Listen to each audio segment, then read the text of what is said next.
Welcome back to Sacred and Terrible Air, a reading of the Robert Kurvitz novel. We are picking back up with session 4 at chapter 15. So we are getting there.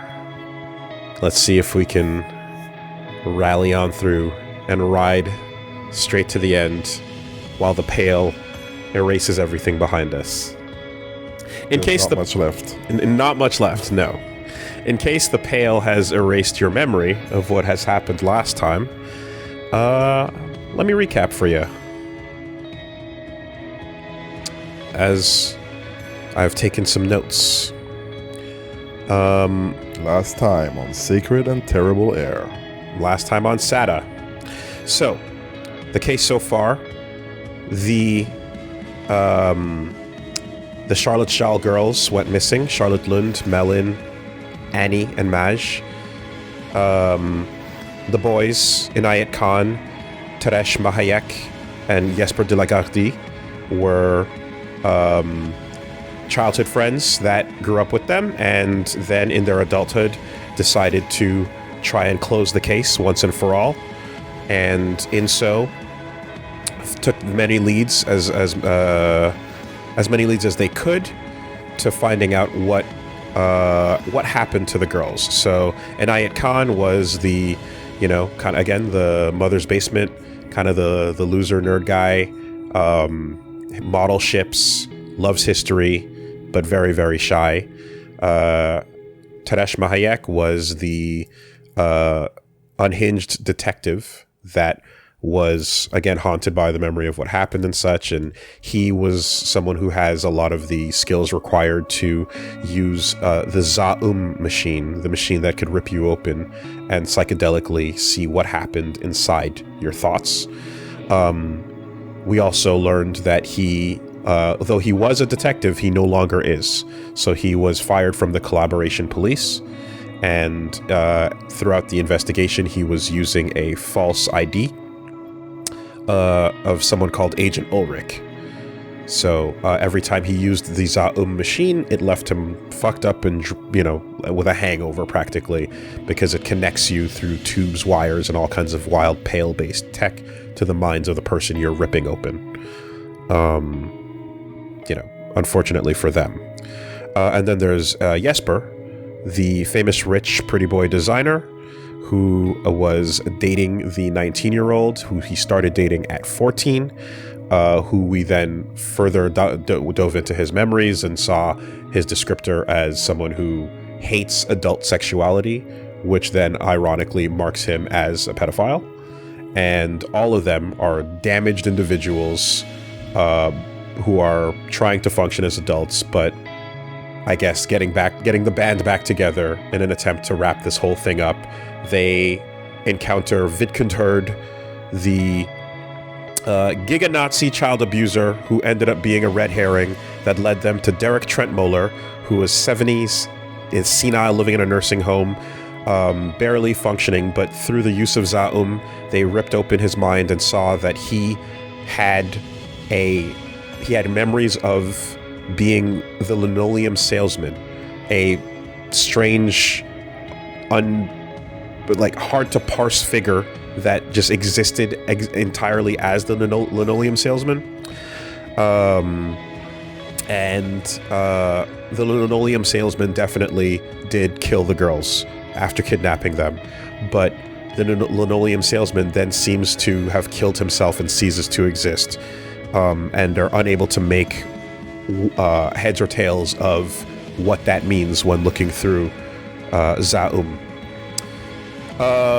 Okay, we also had moments of cutting over to Revachol for 1 second to just see the Innocence Ambrosius St. Miro nuking the entire place that we're familiar with from Disco Elysium. And that moment being telegraphed from the past was coming to fruition here, which is then weirdly used by Jesper as he's arguing with his child model girlfriend, Anita Lundquist, who is from Revachol, and again, it has a weird he uses that fact in a weird abusive way, but it turns out that even though he kind of made it up, it was real and happening at the time. So that's kind of where things had gotten to. As of the last couple of chapters, we then got introduced to the self-chiller, little Ulv, a little boy that was lost in the music, that basically grew up on his own, not too interested in people, not too interested in anything else but the music, and dedicated his entire existence to it. While setting up his introduction, we are also following, the boys, now the men, Jesper, Khan, and Teresh, who are all basically like, we're going to follow the only leads we can, because after Zaum and the unclear conclusion of whether or not Derek Trentmuller did in fact commit the crime, they need to follow up on other leads. So that's where they're led to the letter that Melon wrote to her mom post-mortem somehow. And that was a big mystery. That was like years later. Why would there be this letter written in her handwriting? And so to investigate that and what was going on, first there was a post that was made in the newspaper by Jesper to find if anyone had any clues as to anything about that. Right. And then second, there was a trip they were going to take to the self-chiller, who lived in a house in the woods in Lemminkainen. Lemminkainen is a place far from Vasa, a couple days' ride, but it is currently sinking into the Pale. And so on the journey, they decided to hire Kenny, a rally driver that only spoke Finnish, and they just got drunk on cherry wine as he tried to break records and make his way back to the cabin in the woods. On the way there, they passed by various refugees, and then eventually military, and then eventually just farmers and people with horses with all their belongings trying to escape the area because Lemminkainen was falling into the Pale. Some people decided to stay behind, one of which was little Ulf. So throughout that chapter, they managed to pull up to that house and enter the cabin and see that it's basically a self-created discotheque. At the same time that they're doing that, we learn a bit more about the dead ends that they had with the leads. We learn about Teresh being fired from the collaboration police and his badge. Then we also learn that they're drinking a bunch of cherry wine on the way, and while they're concerned about the fact that Kenny the driver wanted some wine too, he kind of implies that he's already half drunk. So they're just rally roading off into the madness. They get to the cabin, they go inside, and Ilv is in the middle of mixing his magnum opus, a final incredible set. And as they show up, they're interrupting him as he's setting up his intro. We then cut back to 2 years earlier. Khan has a dream or reality. It's unclear if it's just the Pale or not, but he receives a phone call from a child's voice. We don't hear what the child says, but he then gets a key in the mail and a message saying that he has 2 years. We discuss that Zaum as a machine is too psychedelic to be admissible in court. Anything that they use and discover with it is just, it's not considered real. It has to be grounded with witnesses. And but they turn to the self-chiller to see if he can piece together anything else, because he's been able to parse multiple paranormal investigations in the past. After that, the next chapter, Ziggy, we get introduced to Ziggy, the worst boy in school. He's a drug dealer, a nihilist, a communist punk, and he calls everything bourgeoisie. And at some point later, he's found dead in a furnace. And that's all there is to say about Ziggy. The next chapter is Chemical Marriage, where we focus on some memories of a date with the girls. They arrived late, coming off the train car. And then inside the cabin with the self-chiller, As he's setting up his intro, they kind of just meekly walk in. Khan puts down the envelope with the girls' names, but there's a second envelope that Teresh notices underneath that first one. He was kind of trying to hide it, but detective vision caught that was happening. And Little Ulf, the self-chiller, basically kind of shushes them, and then it describes as he's building up his intro, the sounds resonate through the pale that's starting to seep into the place, and the echo of his music rings in the mirrors surrounding Krasmazov, who 80 years in the past is about to blow his brains out. So shit's wild. We cut to Jesper, who nearly drowned surfing out in a moment in isolation. We cut to memories of the boys buying cherry speed from Ziggy, the aforementioned drug dealer, and he describes the cherry speed that the girls loves as having another name called chemical marriage, where the chapter gets its title from. Eventually, as they leave without much to say for it, the self-chiller comes running out of the house as the pail is pulling up behind him. He runs out with the envelopes in his hands, and he hands it to them and tells them to get the hell out of there, and then turns back into the house, and then proceeds to DJ the pail itself as it swallows him and everything whole. Kenny floors it on the gas, and they get out of there as reality is ripped asunder from behind them. The chapter after that, 14, List of Absentees, is where we cut back to the past and we follow what it was like for the boys after the disappearance of the girls and the trauma they went through, the weirdness of having this very intimate relationship that was built up with them, getting to the point of basically forming couples, having a quote-unquote chemical marriage of sorts, and what all that meant. But they also, in the middle of tripping with the girls on the beach, Melin takes way more than the others and overdoses. We follow that after they disappeared, it was weird to watch as other people that didn't really know them all started to bring them to the forefront and kind of pretend they did, and their relationship didn't feel real at that point because all the people that didn't really have a connection with them, it just sounded like they would have sounded like anyone else if they were to try to bring any attention to that. Growing up and also watching as the world seemed to kind of forget the girls was especially traumatizing and awful, and they kind of just their lives were sent on a forever fucked trajectory as a result of that. Meanwhile, back in the future, Jesper hears a response from his ad in the paper about the handwriting, and they decide to then go visit the mother of the girls, Margaret Lund. It is a really embarrassing scene where this poor mother, who's gotten on with her life some 20 years later, has a bunch of these dudes showing up that are reverting to their childhood selves, just standing around talking to her about the case. And she's very polite but clearly perturbed by them being there and bringing any of this up.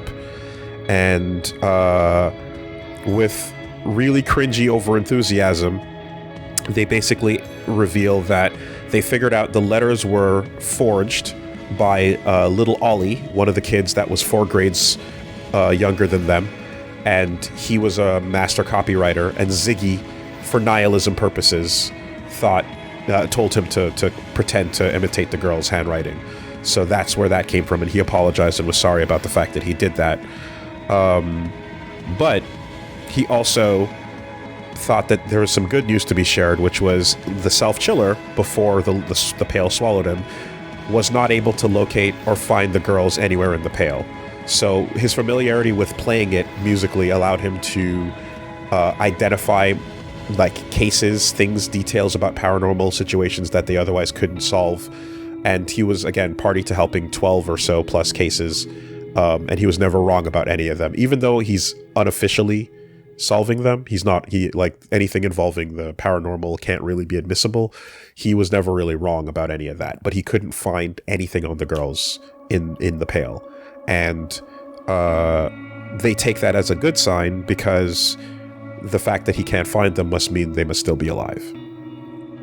And this is what they tell Margaret Lund, the mother, who's just kind of, again, shook and weirded out by the entire exchange, but also seems to have either moved on in such a way where she barely can remember their faces or is trying not to. And they kind of just remark on the fact that, yep, it seems once again like the whole world forgot about the girls. And that's where we are today. Thank you for the recap. Sure thing. Exhaustive, but you never know what details are going to matter when, so, but I hope that rings some bells. Okay. And with that, let's load up Chapter 15. Chapter 15. MOULD. Derek Trentmuller lies in a catatonic state. The retirement home around him is mute. He can't remember the name of any of the things, and none of the connections mean anything to him. Everything is forgotten. Everything is forgotten. He looks at the whole world with the blissful question mark of a child. After 2 months, a caretaker comes into his room and breathes a sigh of relief at the door. He unhooks the cannula from the old man's wrist. The lace from the tree branches slides on the walls, while a motor carriage rushes by on the snow-covered street outside. The wheels crunch on the snow, and inside the warm salon, a well-known minimalist and deaf music critic, Are Ackerlund, Jesper's colleague from the office days, is roving about. His prospects do not seem brilliant. It becomes almost impossible to copy record reviews from the West if no new records are made. But Are Ackerlund does a lot of cocaine, and that, as we know, makes you very intelligent. The social climate is different now, but consumption as such remains. It means there's still room for advertising. Are Ackerlund lays the foundations for what later became the world-famous Ideas Lab in Vasa, an advertising agency that produces ideas for advertisements instead of real advertising. Somebody else makes them later. After a few months, the Ideas Lab becomes a masterpiece of apocalyptic advertising. In the Nordic countries, too, transportation giant ZAM launches an inter-insular campaign with the slogan, "Escape! It's not too late." A little reminiscent of Idiot Doom Spiral there. Yep. Around that time, or a little later, around the winter solstice, Conrad Gessel's new documentary will go unnoticed by the wider public. Winter is coming, dark and long, and the panic-stricken masses are demanding lighter entertainment. Never mind that the director is an 8-time Oscar Zorn nominee. But then, the ecumenical aggressor Mesk brings its fleet out of the Pale, maneuvering far north over the Boreal Plateau. Black smoke rises from it to the sky under the auroras. In the Grad Holodnaja Zemla Oblast, Arda, Vasa, and Suru join Grad, who had declared war on Mesk 2 months earlier. With that, Katla, the world's frontier land, is caught in the centrifuge. The audience numbers for the movie Vidkundhørt are improving. To his great sadness, however, Conrad Gessel sees in the cinemas the exact kind of audience he feared the most when starting his controversial project. Bad times give a nationalistic color to dissatisfaction, and there sit military youth fascinated together with senile Nazi grandfathers. None of them understands Gessel's delicate symbolism, his irony, his sense of absurdity. The stupid warriors admire Herd's black shirt posing seriously without a hint of irony. What impresses them the most is how the great figure eventually collapses under his own superhuman maxims. It seems poetic to them how he talks nonsense in his last interviews. The shots of the vegetable-like Herd in his cell move them to tears. Finally, It turns out that even his heroic mind could not live by these ancient truths. They were too honest, too genuine. As a warrior, Herd pushed himself to the limit without succumbing to diluted cultural influences. That was his triumph, hubris and downfall. Truth, it's just too powerful.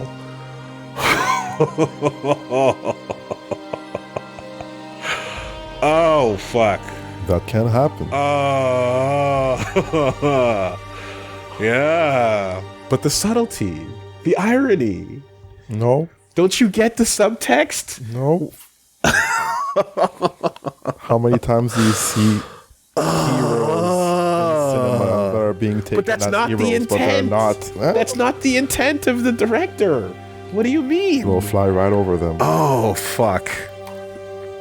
Shit, that's real. Sorry. All right. This is just one of many end-of-the-world absurdities, but it's the one that makes Sven von Fersen think it's time to come out of the closet. Sven is slowly phasing out the witty management articles, replacing them with statements of support for the government and the armed forces. Then, as Grad and its northern allies find themselves on the losing side of the world war, the only real confrontation is organized by Ilmara. Sven von Fersen doesn't want a helping hand from the camel shits. Before you know it, they'll be stabbing you in the back with a scimitar. But in the end, fascism remains where it always has been, on the margins of society, between cryptozoology and psionics. The predominant mass of public life is nothing like Sven von Fersen. Their northern sense of style is too clearly established, and extremes do not find resonance. The editor's delicate hand roots out racially sensitive vocabulary from such writings. They cannot leave them unpublished. That would be against freedom of speech. And so, this patch of land in the Pale enters the stage of geopolitical apocalypse along with the rest of the world, but instead of collapsing, it just drifts apart. Still, as social democrats, still generously handing out aid to those who do nothing. Cruisers perish in the gunfire of the North Sea, but the unemployed artist is still offered retraining opportunities in the field by the state. Grad loses the Boreal Plateau up north. Jelinka burns in a 3-month winter night, and no one survives. But unemployed Per Jonas is still talking about the book he's writing. Grad abandons the insignificant war theater in Kadla to concentrate forces on the defense of their home Isola. The road to Arda is now open to the aggressor, and the front is shifting closer day by day. But there is still no word about Per Jonas' book. Thus, despite the objections of extremists, Vasa fades behind the curtains of history, along with its 3-year paid paternity leave and impeccably functioning public transport.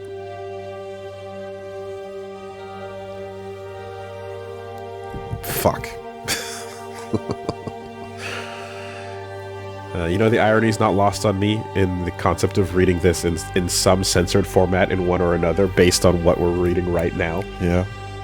Not lost. Nothing seems to stop future projects with an ecological conscience there either. In the very last months, when the Pale creeps over the ocean towards Vasa, the great dream of anti-light pollution lobbying groups comes true. Industrial and commercial buildings turn off their artificial lighting at the end of the working day, and street lamps are fitted with special filters. Vasa, the first and last metropolis in world history, completely eliminates light pollution. This is not only a measure against bombing raids, but it also saves birds that might otherwise get lost in the city's maze of lights, and seals whose mating rhythms are disrupted by a too long day.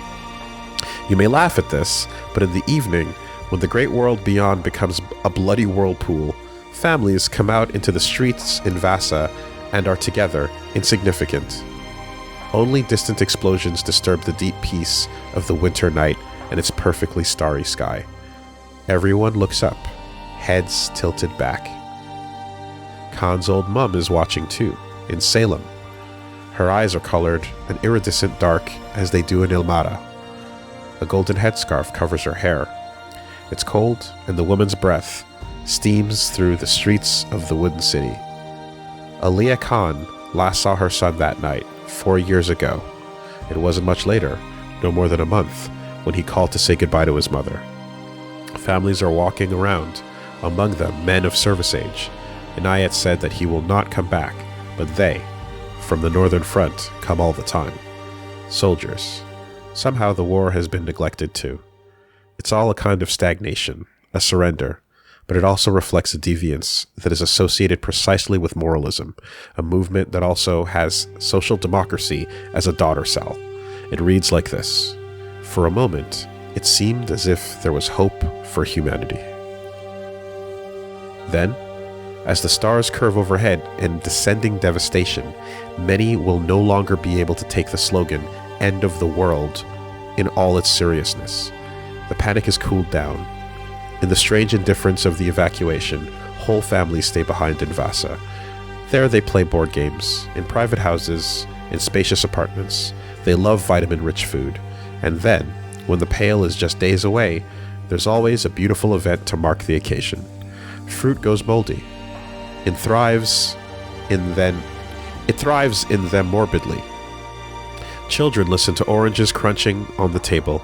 Spores sprout in the flesh of the fruit. The apples are hairy from them. If you try to touch them, they may open with a crack.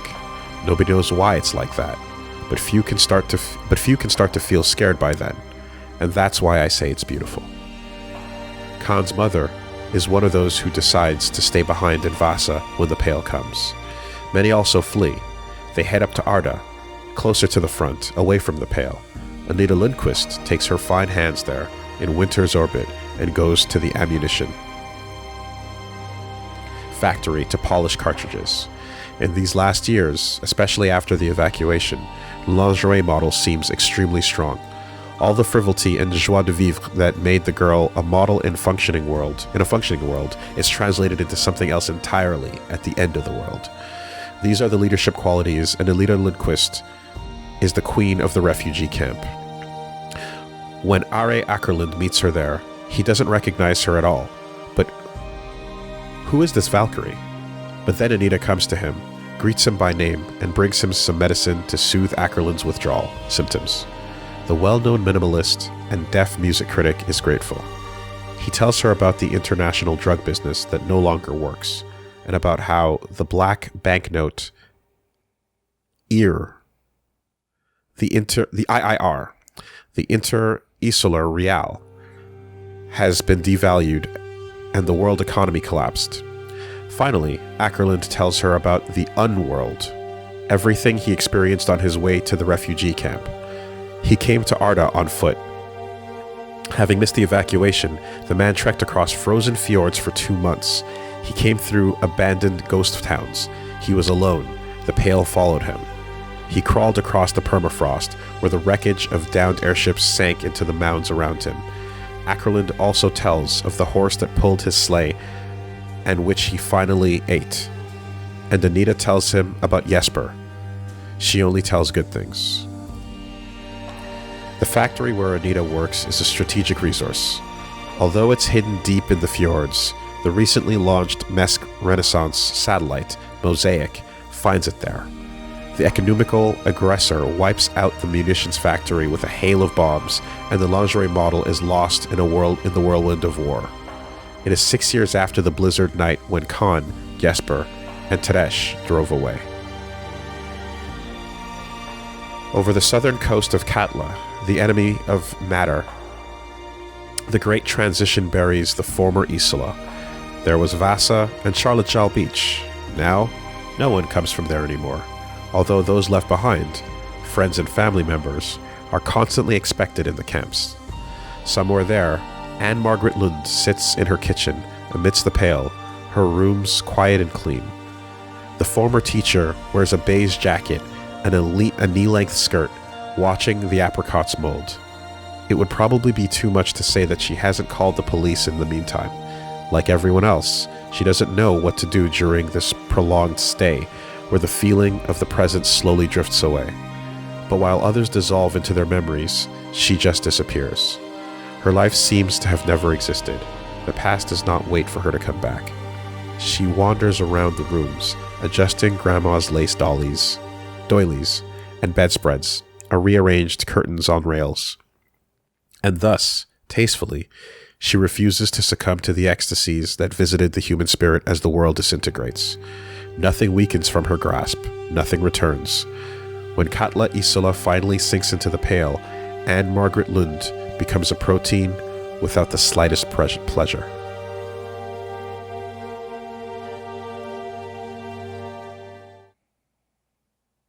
There's something to be said about the idea of trying to solve an almost meaningless case while the world is ending in both scenarios.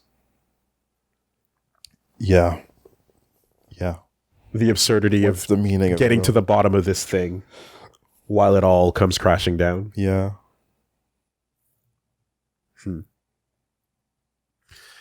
ENTROPONAUT, Chapter 16. 6 years earlier, somewhere far away, on the edge of another Isola, a man wakes up. Sorry to interrupt myself. On a personal journey, it's the least absurd thing in the world. But in the grand scheme of things, It means nothing. yeah. But to you, you It's have to everything. solve this. Yeah. And that's and that is everything. Yeah. I like that that note. Chapter 16. ENTROPONAUT. 6 years earlier, somewhere far away, on the edge of another Isola, a man wakes up. The year is 72. He is alone. It's cold and dark in the tent, and the man is curled up in his sleeping bag. He rubs his sides for warmth. His plaid sweater scratches his skin. It gets the blood pumping. And so the man finally ventures to put his hand out of the warmth of his sleeping bag. He wears woolen fingerless gloves in his sleep. It's a common thing in his line of work. He scrambles around the floor, finds a torch in the dark, and fiddles with its frozen switch for half a minute. Finally, the bulb lights up, the electric light so poor it barely illuminates a single person. The man sits with his legs crossed in his sleeping bag and warms his hands. He breathes on his fingers, his toothless mouth agape. In the beam of the flashlight, on the inside of the tent, is a stamp with the manufacturer's name, Cooperative Microcosmos. The man puts his hand against the tent. It's cold. The tent is sinking under the weight of the snow, insulated. There's not the slightest light from outside, nor can he hear the wind. The storm has died down during the night. The electron watch shows that today is his birthday. He's 39 years old. It's 7:15 in the morning. Crouching in his microcosmos, he crawls out of his sleeping bag, pulls on his anorak jacket, and tucks his feet into his drawstring boots. The lock chirps open, and like that, bare-legged, he steps out of the tent straight into the pail. 20 kilometers from the edge of the world, snow is falling softly. It's a dim morning, and a shadow of a man trudges a few steps forward from the snow-covered tent. Beneath a bare tree, around him, the black and white dream of the taiga landscape emerges from the rocky teeth and ghostly robes of the fir trees. Through the snow and the fog, barely perceptible blue seeps into the colorless world from where visibility doesn't extend. It's morning, and it won't get any brighter here. And in the midst of it all, standing in front of the bare tree, is a completely destroyed human being. He's an ENTROPONAUT. He is an aging rock musician. His name is Sigismund Berg, and he's wearing dark blue underwear with a white stripe. He is pissing. The camp is located on a mountain slope, on a terrace surrounded by fir trees. Even in the misty distance below the valley, the sound of a snow shovel can be heard as the ENTROPONAUT digs out his tent entrance, and then the sound of an axe. Holding branches from the bare tree, Sigismund Berg returns to his tent across the open field. Thick snowflakes float in the air, and the man has pulled on worn jeans. The flaps of his anorak jacket are undone, and his hood is on his shoulders as he stands there. Something moves in the pail directly in front of him. Silence. This is the silence from which all other silences are derived. The ENTROPONAUT inhales sharply, his breathing loud enough to drown out the sound of his own blood rushing in his ears. The firewood creaks on his lap. He stands motionless, his back tightly hunched as always. The snowfall stops, and the pail remains still with him. Minutes pass, and the electron watch on his wrist freezes at 7:48. The footsteps of hooves on granite can be heard. Directly in front of him, on a rocky outcrop, a mountain goat steps out of the pail. Sigismund looks at him sharply, and the mountain goat looks back at Sigismund. They both have dark eyes, wet because of the cold. Sigismund Berg has a receding hairline and the ponytail of an aging rocker, and the alpha male has a huge crown of horns. Behind the beast, in the pail, his herd glides by, painted silhouettes, straight legs flexing on hooves as they stamp uphill. The Capricorn's horns are wrapped in the pail like the spears of a passing army, and puffs of steam rise from the lamb's nostrils. They walk with the females, and last goes the king himself. The mountain goat moves his crowned head and retreats into the pail. He leaves the ENTROPONAUT there alone. "Don't go," sounds Sigismund's husky, drunkard voice. "Please don't go." He throws down the firewood and scrambles up the snowy stone wall. His fingerless gloves slide on the granite. His feet can't find a foothold. Groaning, he scrambles through the gray, dwarf fir trees. There's no one left. Everyone's gone. What are you looking for, you fool? "Don't go. Please don't go. You're just like the old man. You know, the one who goes to the park looking for the companionships and squirrels? Little Mickey. Come here, little Mickey." The need for closeness is just so deadly. He can't. "But I'm so alone." "You're never alone, Ziggy. You have you." 21 years ago, on a winter break evening, Ziggy stands at the horse tram stop. In 2 days, the year will turn 51 from 50. The Vasa suburb sleeps around him. It's already late, and it's dark outside. But he's not in a hurry to go anywhere. His mother's not waiting for him at home. The boy lounges back and forth on the wooden bench at the stop, the zippers on his leather jacket jingling. In the background is a high fence surrounding a plot of land, a constant reminder of his private property. This annoys him. He has just finished selling stuff to rich kids. Just before that, he performed his famous Sprechgesang at the winter solstice party. The elementary school boys, in any case, laughed heartily. They loved it. Some of the high school boys thought, "Look at that idiot. He won't make it to 20. But Ziggy doesn't care about those high school kids anyway. They're established. Little punks, as Ziggy affectionately calls them. Only they still have hope. Ziggy's also drunk and certainly in the mood for trouble. But at the Falu stop, there's no one at this time of day, so he has to settle for an inanimate object. Look at how he challenges the schedule, but the schedule is too stubborn. Disappointed with the schedule's lack of aggressiveness, the boy tries to pry it off the post, but the metal just bends on him. And since Ziggy is the worst bastard in the whole country, the one who steals schedules so others don't know if the last tram has already left or not, crumples up the necessary information into a ball and throws it away. The stop is still empty, and Ziggy's in a mood for mischief. The Weltanstang of the garbage can is no longer acceptable to him.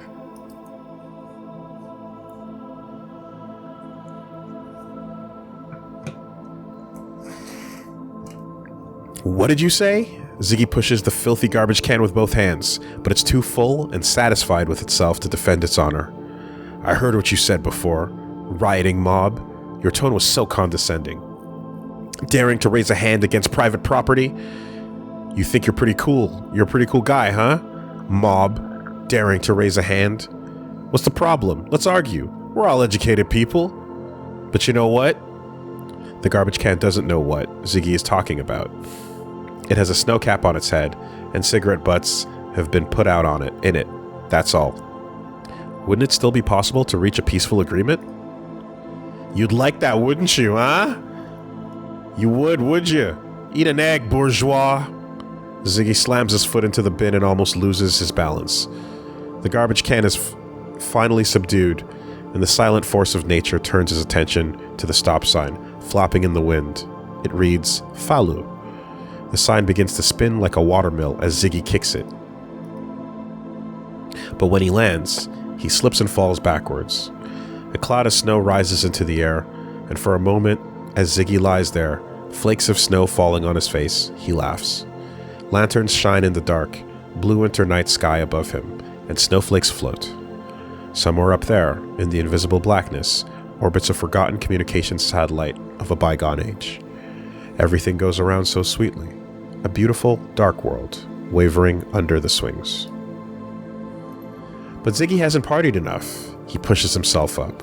Since he dismantled the timetable, he now doesn't know whether the last tram is gone or not. Fortunately, the young man is still in the mood to change the world, and so we see him coming on foot. The knees of his jeans white with snow, his leather jacket front open, and his pop idol hair flapping in the wind. He's coming down the suburb street. He's going home on foot. And on two sides of the road, behind the picket fences, the wooden houses huddle. He casts disdainful glances.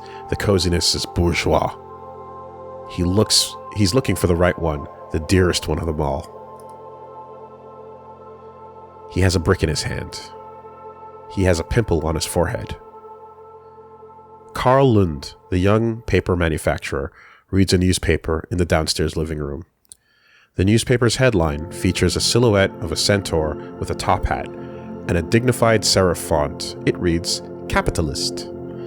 This is not just some self-proclaimed speculator's journal, but rather a newspaper that was founded 500 years ago during the dawn of the market economy and is one of the oldest in the world. It does not provide tips for quick enrichment. Instead, Capitalist examines the entire political reality through an economic prism, just as it really is on the other side of turn of the century pipe dreams. Carl Lund is concerned about the world. He reads to understand, to help, sincerely. You would read it yourself too, gladly, and would be a more substantial person for it, but unfortunately, you cannot understand Capitalist. Ziggy can't understand it either. He's tried, but he can't. He didn't really make much of an effort either. The famine in Yesut, the Sarath epidemic in Saramiriza. These things don't concern Ziggy. He just doesn't feel moved by them. To him, they're just criticism and negativity. Ziggy's not concerned about the world. He doesn't want to understand or help. He wants something completely different, and now he'll show you what it is. The boy tightens his shoelaces. Thanks to the alcohol buzz, he doesn't feel the cold. He stands in front of the white wooden house, holding a brick in his hand, and takes aim. The brick is released from his hand, and Ziggy grins like a wild animal. The rock flies into the darkness of the winter night, at the end of which there is a caricature waiting to be smashed. The thing that is even a little bit normal in the life of young Sigismund Berg. Leather-bound books, the scent of mahogany. The window shatters into 1,000 small pieces, and the paper manufacturer jumps up from his armchair. Upstairs, like a bad omen, dark green eyes open. I can't wait any longer, Ziggy bellows, his elbows bent at his sides and his back arched. End, world, end! Spit and vapor shoot out from his mouth. It's the liquor-scented flame of his breath. He's a dragon. Carl Lund is still a young man, in 51. In his mid-30s, he flies like a bullet from a rifle to the front door and pulls on his trainers. During the last month, he's found garbage bags in his garden with the label bourgeois.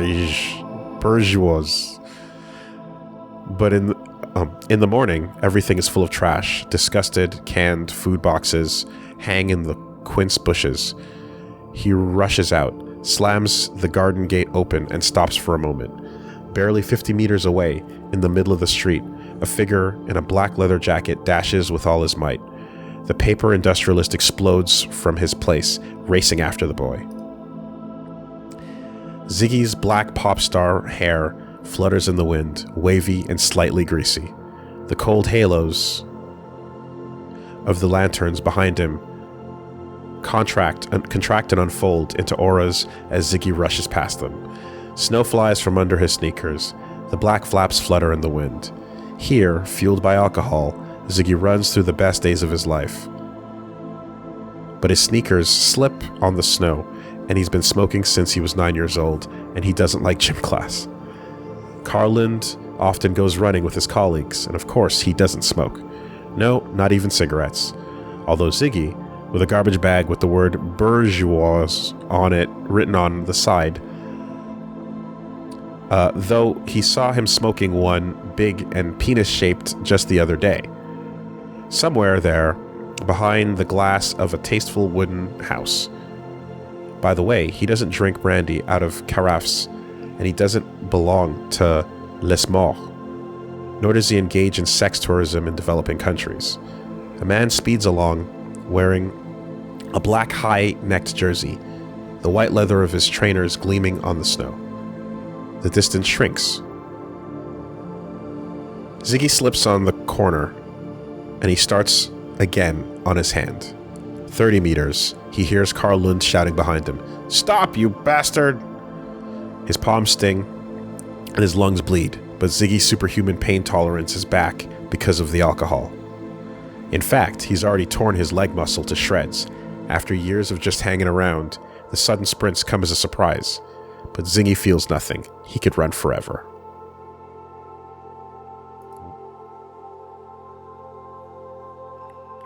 This is, of course, an illusion. The reality is that his body has its limits, and after 8 minutes of pushing it, it's making itself felt. At the railway crossing, two men run barely 10 meters apart. Ziggy's making a sharp turn and runs up the stairs to the platform. In the silence of the suburbs, the pounding of feet on concrete and the increasingly gaspy breaths of the two can be heard far away. Two dark shapes move along the platform in the beam of the lantern light, the distance shrinking. One glance behind, and Ziggy sees the bourgeois gentleman approaching with swift, controlled movements, like a robot sent from the future. At the end of the platform, the boy jumps off, heading for the railway, industrial paddocks of the suburbs, the place where he goes to loiter around. He maintains his balance as he lands and races on over the snow. In the darkness of the railway embankment, he thinks he can finally shake off the robot. It doesn't give up. Normally, people like him don't dare come out of the house. They call their beloved police, and then they huddle together there. Along the snowy strip between the picket fence and the wall and the railroad embankment, Ziggy arrives first. The magic of the vodka is wearing off. He runs with small hops like a wounded animal. He feels his right leg cramping. Go on. But before that, he needs to make one last effort. Don't give up now, you leg waster. He really wants a cigarette. Behind him, Carlund feels the boy's sweat in his nostrils. He comes from the future where the world didn't end. Everyone there is a bourgeois, and the working class is almost destroyed. One wild glance around, and Carlund sees a dead end of garages waiting ahead. He squeezes out his last strength and prepares for impact, with the intention of nailing Ziggy against the wall. To hit full force, just one look at that buffoon, and he knows he can take him. The man reaches out and touches the boy's coat. Only a meter or so remain to the garage wall. Ziggy pushes himself off from his right leg directly against the brick wall, but his cramped other leg doesn't hook properly onto the crevice in the wall that he had in mind. The plan is executed halfway. He doesn't run up the wall like a Seraphim's ensign.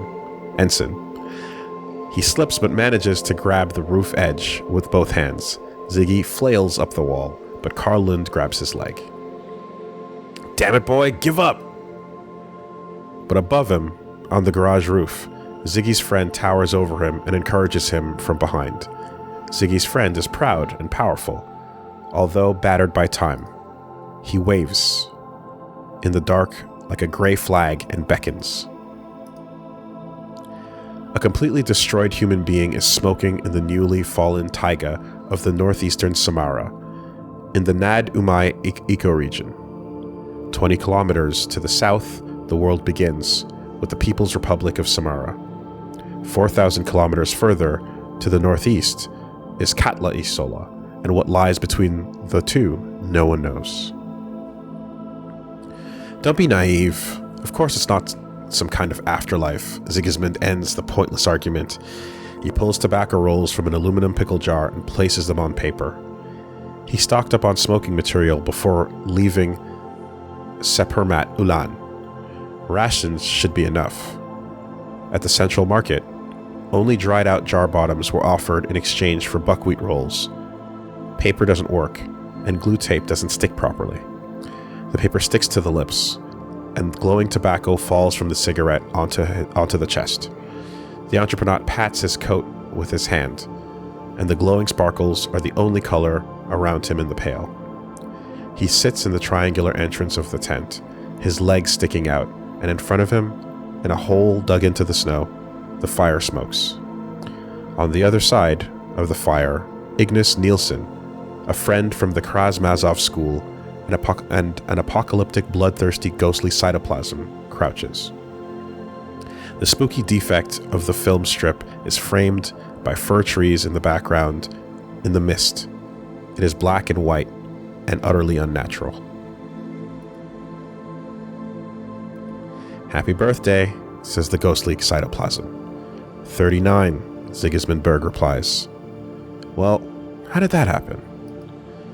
"You can easily round it up to 40 now. There's no difference anymore. Get ready. Tell yourself now that you're 40. I'm 40. 40? What happened? Wasn't it said that you couldn't live to be over 20?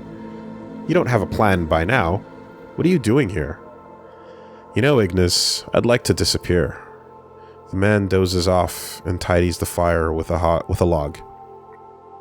The dark orange flame in the heart of the fire comes to life. "Again? Haven't we faded enough already?"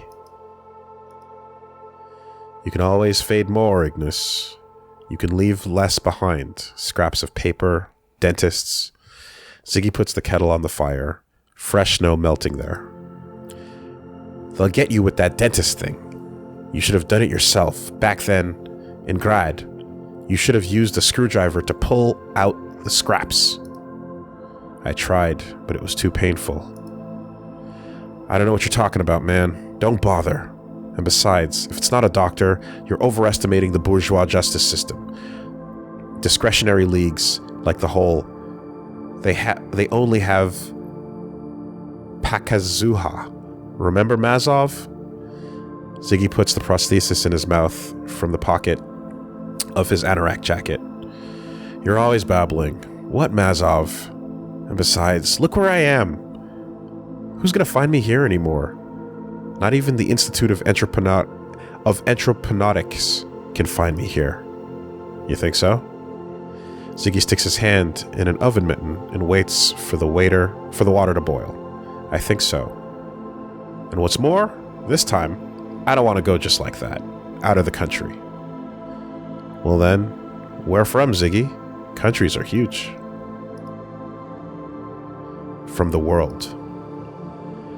The pail darkens, snowfields beneath it. The water in the kettle shivers. "My God," sighs Ignis Nielsen, lumbered from the censer of time. The ghost leaves his backwards voice hollow, echoless. "Lord God, how sick I am of this fading nonsense." Ziggy manages to get his leg free of Carl Lund's grip after a big scramble. He steps on the family man's shoulder and kicks his way up to the garage roof.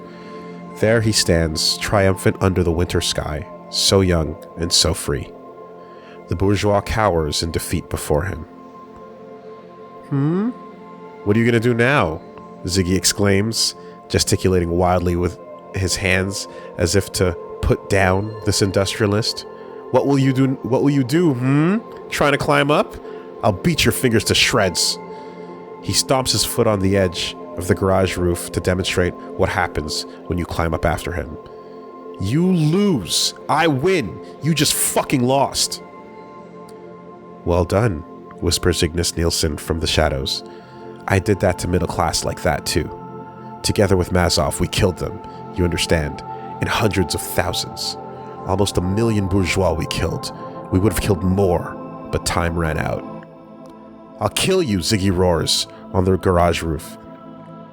The apocalypse blacksmith's feeling has come again. Nothing is forbidden. You hold the world together. I'll kill you. I'll kill your family. Boy, go to the doctor. Carl Lund gives up and turns to leave, but Ziggy makes a snowball in his hands. When it hits Carl Lund in the back of the head, he turns around in a fiery rage and scurries back. Fucker, I remember your face. I remember your face, Ziggy says mockingly. I remember your face too. I know where you live. The snow floats around Ziggy, snowflakes melting in his black hair. Come on down, you wanker. Come on down if you're such a big man. Oh, I'm coming. Ziggy throws a snowball down, but the man dodges it. I'm coming down with the angels of death. They're wearing leather coats. Your family's dead, homo. Very classy, praises Ignis Nielsen from the shadows behind him. Well done for putting that clue in the special committee. You're a poet, but a poet of deeds, not words. I'll rape your wife.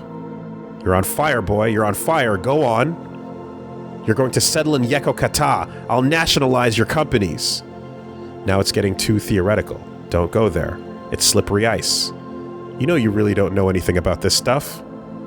Tell him he's a F-slur. F-slur? An enraged Carl Lund tries to climb up, but Ziggy hits him in the face with more snow and is ready to jump on his fingers when he falls back down. Okay, now's a good time to get lost, but before you do, say something fierce to him. F-slur. That'll do, says Ignis Nielsen, and Ziggy's leather-clad figure disappears into the darkness of the garage.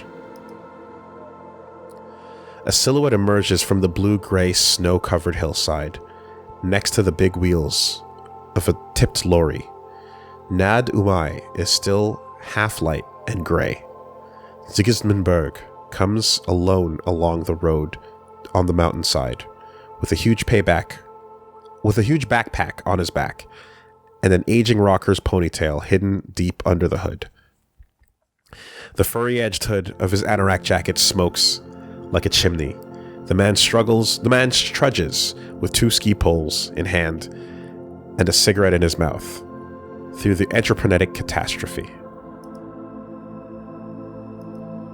When Mazov couldn't wait for the world revolution anymore. You mean when he shot himself in the head because he had turned into a monster, or because he was losing? It's not like that. Ignis Nielsen waves a gray flag on his left. Mazov had a tender soul. Reaction was rampant everywhere. No matter how many we killed, there were always more. And then those setbacks. Everything collapsed in Revachol. He was just sad. He didn't think he was a monster. Sigismund's footprints run on the road between the fir trees next to the ski pole punctures.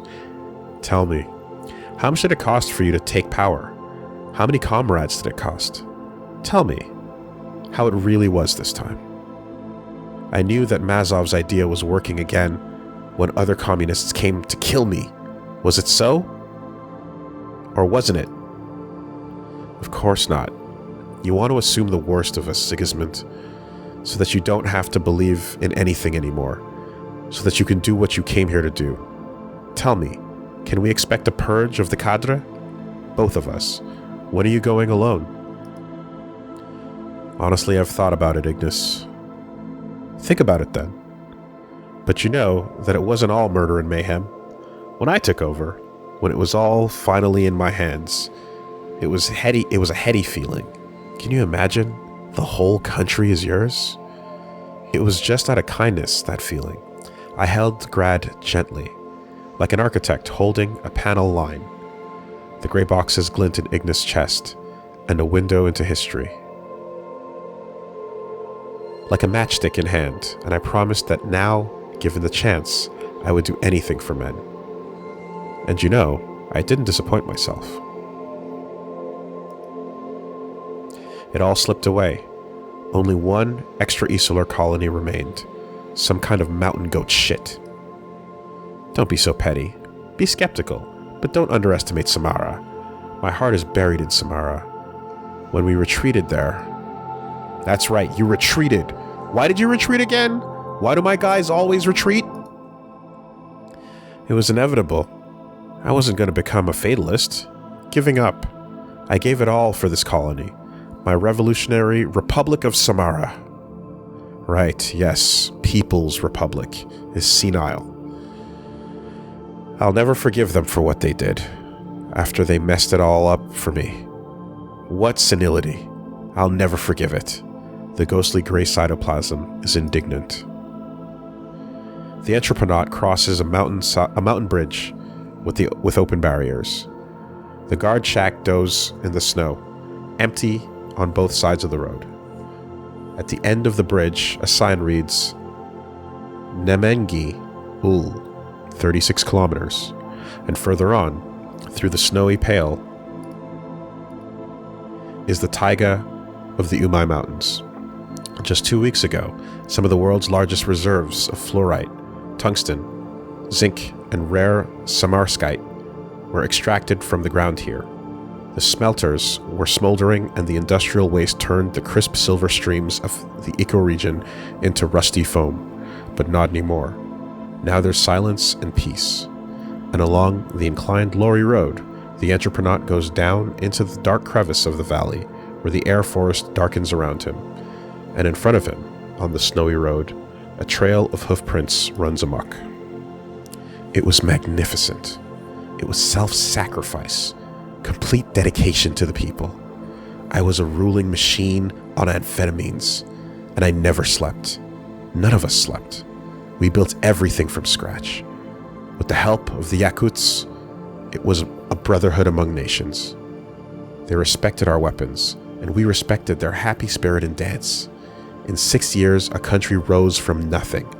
The workers worked themselves to death, literally dying on the construction site, working on the fifth day in a row, heart attacks, exhaustion. With a gun to their head? You think so, but you're wrong. That would be the case now, of course, but not then. You can't imagine what happened here, how it was. It went through the world like a euphoria. Euphoria. Amphetamine was widespread then, still medically untested. But Ignis wasn't listening. I said terrible things, yes. I stood on a white horse in a snow tower and made speeches. In the hills on the building site, I swung my sword. The sword had silver sunbeams on the hilt, and all around me waved white flags, crown-horned banners, silvered, pentacles between the horned arms, the branches to the sky. All who came with me were happy. Here were happy, Ziggy. Communism is mighty. Believe in communism. It's a blast, I promise. It's beautiful if you believe in men. But without it, there is nothing. Nothing. There was a snowstorm, but it was white. It was morning. Communism is white. It's glistening. Communism is the morning. It's jubilation. The pale begins to recede dangerously around the Entroponaut. The world whitens, and ray wreaths seep from Ignis' chest into the twilight of the fir trees. Falling snow sparkles in their hands like silver confetti, the color creeping into the world as a threat. Sigismund stomps the ground with his foot. He covers his ears with his hands and screams, "Enough! Stop it! Enough! Stop it!" rolls across the forest like a sword sliced through the air. "I'm really sorry, Sigismund, my friend," the distortion's voice sounds. The man is panting in the middle of the forest road. It's dusk and half-light again. The pale returns, and the Entroponaut breathes a sigh of relief. "Do you want me to lose my mind?" "No, I just wanted you to realize how good everything was then. What a time it was. What a beautiful time. I'm sorry. That time is over. It's buried in your punched cards and your shit. Nobody can tell you what was there anymore.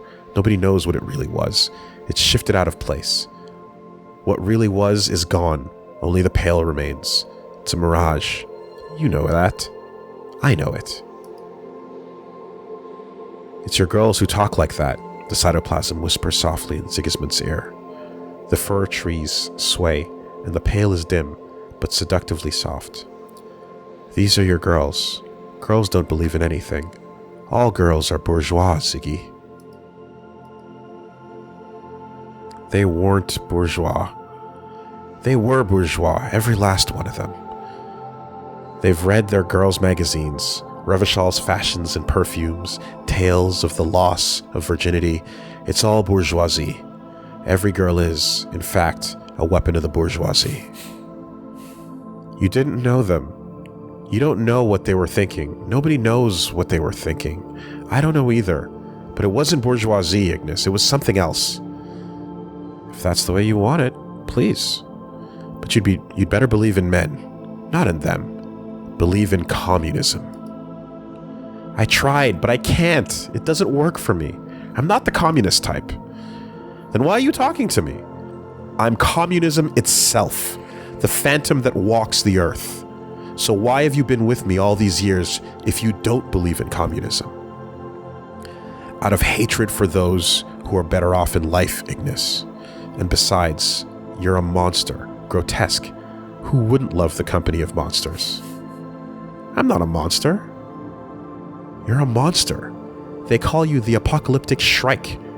Who else do you know is called that? Nobody.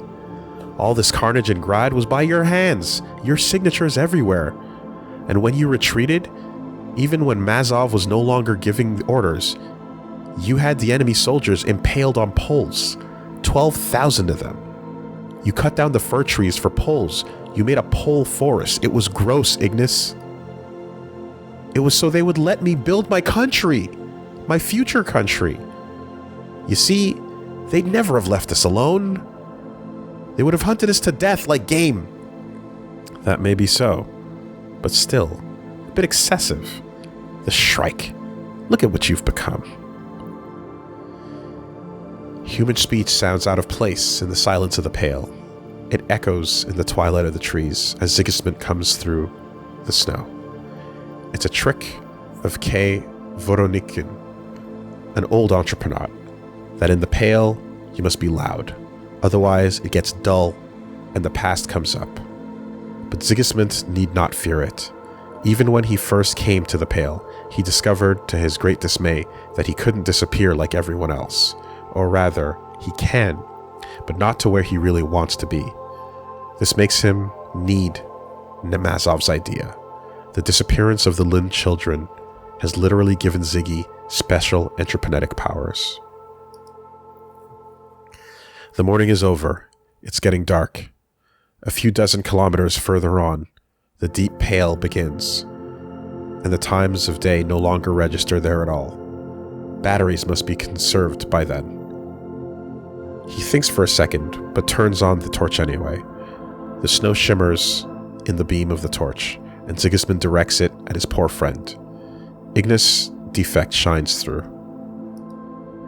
Look at yourself. You're pathetic. Everyone would be better off if they had done a clean job. Just a bunch of amateurs. I would have burned all your film rolls. It's so cruel, hanging here. But then, you wouldn't have known me, Ziggy. Think about all the time we've spent together. It hasn't been all bad. What about me? I'm talking about you. What about me? I'm talking about you. Wouldn't it have been better if you weren't here? No pole forests, no amphetamines, cytoplasmic stumps. Who needed that? It doesn't matter anymore, Ignis drawls. You know that. It doesn't matter how much we killed. The world is ending. Soon, no one will remember me, not to mention you. Even the mighty of this world will not be remembered. That's better. That's right. And the mighty of this world? You're a disgusting monster rampaging around this world. You were rampaging too. Look at your hands, Ziggy. Let's not forget. One more word. Say it and you're gone, the Entreponaut yells. Compared to you, I haven't done anything. And anyway, which one of us is the revolutionary commissar? Is it you? No, Ignis trembles. He's afraid. Forgive me, friend. 10,000 apologies. You alone are the revolutionary commissar, Sigismund Berg, the pinnacle of your party of reason. I have no authority. All I have is the humble critique that I've written of myself. Take it, but don't kill me. On the other side of me is nothingness. I'll do anything to stay anything. I am hope. You know what I want. This is the last thing. Start talking. But Ignis is unable to speak. He has no mouth. The film-stripped defect crackles in the darkness, illuminated by a flashlight beam. It is the height of cruelty. The impossible is demanded. Uncomfortable silence surrounds him in the forest air. Everyone is embarrassed. Why, Ignis? The Entreponaut repeats, leaning in closer with his flashlight to peer into the heart of history. Why did you do it? It didn't cost anything. I understand you emptied the banks, that was necessary. You even took the symphony orchestra with you on your retreat. By force. People like music, after all. But why this?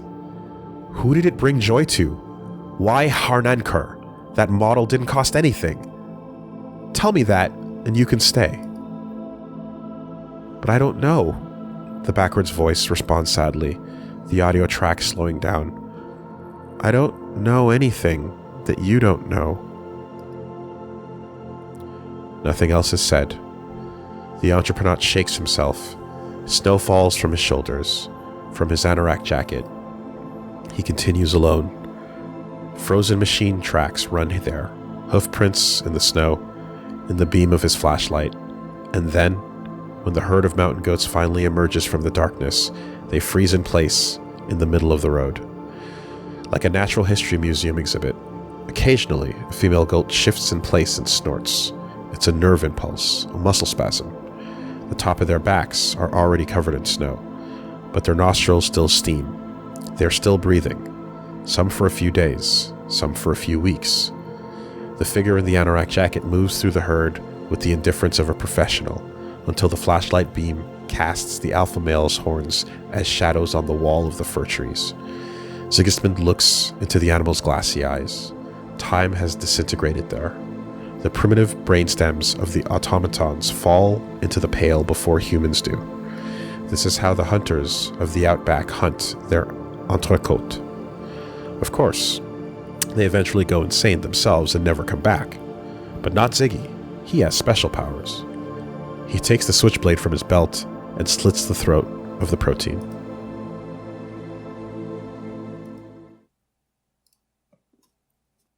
Chapter 17. HARNANKUR. 150 years ago, it is snowing on another Isola, the Isola of Grad, in the town of Mirova. It's a midwinter evening, but thousands of people have gathered in the harbor. The pier bustles with them, the Imperial Grad sprawling in the background, church towers and chimneys. The crowds wave goodbye to the airship rising into the sky. From its balcony baskets, wooden and nickel swan greet the world's first inter-Isolar flight passengers, dressed in splendid attire, embarking on an unprecedented adventure. It is a gray, frightening, but at the same time, cheerful and unforgettable experience. Today's technology, in the form of a luxuriously upholstered airship, makes it possible for an ordinary citizen, if perhaps a slightly better off one, to experience it. And on the other side of the pale, oh mystical pale, awaits Katla and its royal capital, Vasa. It's a monumental moment. Journalists flock and cameras flash, clamor flashes flicker. The small light bulbs in the cameras burn out, and their light makes snowflakes freeze in the air. This is how the shutter speed captures Nadia HARNANKUR as well. The operetta star is captured in a photo with the chief engineer, her long, beautiful neck stretched out and a fur hat on her head. She smiles and waves her handkerchief to her namesake in the sky. The old Grad script spells HARNANKUR on the departing airship. This is the height of Nadia's fame.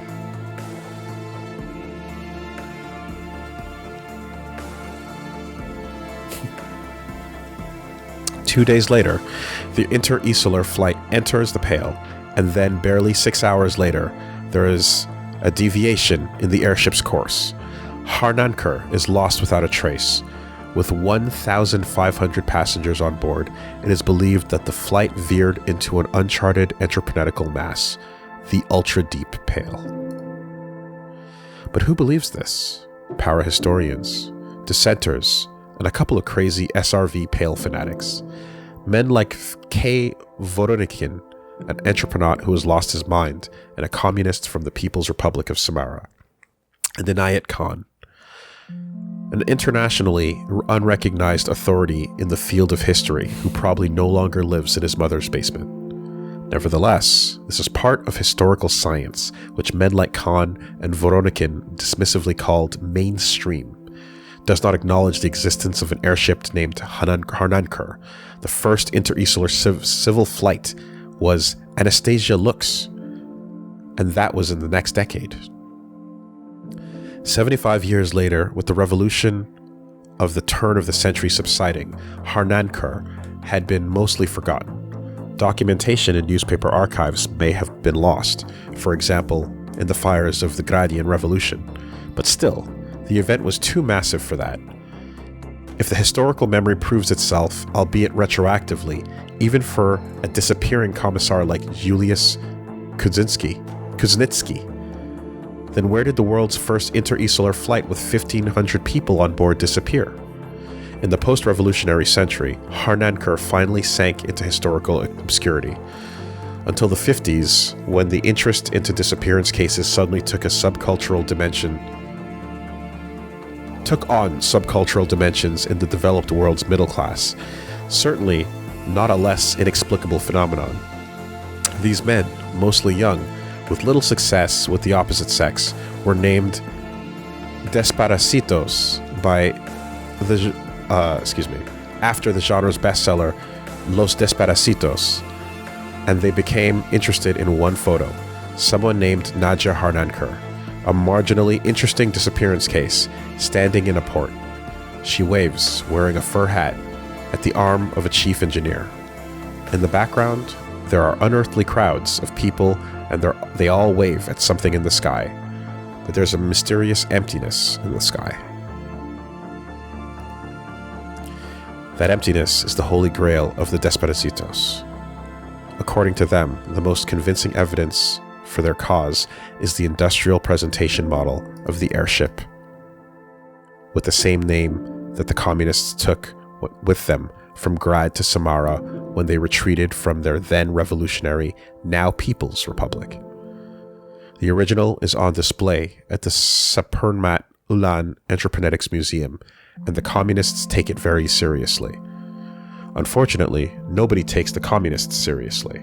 SRV Entroponaut K. Sarnovich Voronikin argues in his memoirs that the ship must exist because the model is technically feasible. In other words, over 1,000 people could have been taken on a commercial trip through the Pale in all comfort with this industrial project. Making such a project would have been a splendid scientific achievement of its time. Why leave all this work unfulfilled as a commercially attractive venture? This is not at all dialectical materialism. Critics say that over 200 field trips to the Pale have left their mark. According to Voronikin, again, in his own words, this project was forever lost on its maiden voyage. So would the model actually work? Could Harnankur be some sort of failed prototype for Anastasia Lux? Why is there no documentation? K. Voronikin, however, claims that the model was made into a ship. The ship veered off course and encountered an unknown phenomenon in the Pale.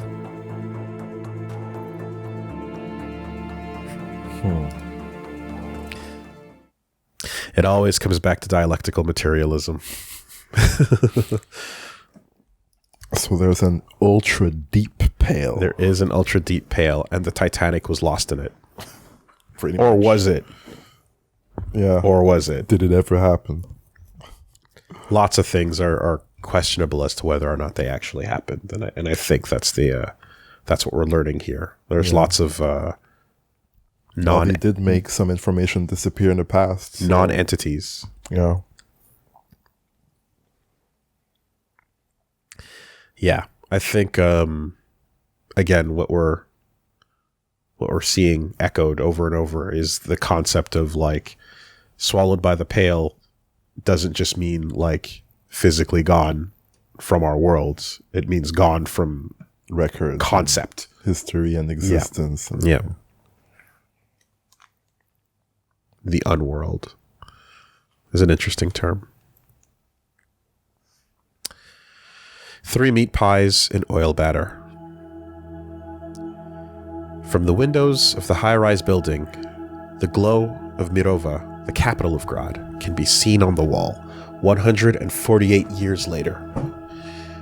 During the feverish nights of history, all of the imperial architecture was destroyed. The revolutionaries were driven out, and now the city has been recreated by democracy as a glowing spirit of light. It is a terrifying, out-of-control environment in constant motion on the surface of skyscraper glass reflections. Even Mirova can only be viewed in a mirror, like some mythological horror. Its movement is the unstoppable economic growth of Grad, now made physical. A true thermodynamic impossibility establishes itself in this way. The metros glide, and traffic streams swirl day and night. From this 60th floor, the nerve center Nu comes into view. Nu is the pinnacle of one nation's arrogance, the financial peninsula of Grad. Local scientists claim that the Earth was once covered by the geosphere, then by the biosphere, and now it is the era of the Nu sphere. The mind covers the Earth, and the skyscrapers of Nu are the throne of this network, the throne of the mind. Here, it carries out its operations through long-distance calls and invisible transmissions. Its thoughts are incomprehensible financial instruments. No one knows what they are or how much they cost. This glass mirror is black, an inter-solar real. But what is man? Man is light. The scientific community of the Republic, the third generation of expelled revolutionaries, laughs at this. In Samara, the fourth term has been introduced, the entroposphere. The wave equations and Samara's calculations are promising. This beautiful thing could sweep away Grad at any moment. In that barely perceptible place where communism becomes nihilism, certainly a finer transition from a child's friend to a child's abuser. Sorry, let me read that again. In that barely perceptible place where communism becomes nihilism, certainly a finer transition than from a child's friend to a child's abuser. The party's top leaders seem to think, why not? Our idea wins hearts among you, and let's be honest, it never will. We like this idea, but the world no longer does. Let it disappear if it's already like this. Suen Sarjan Ambartsumjan turns his back to the window on the top floor of his new house. There are only 2 years left until that day.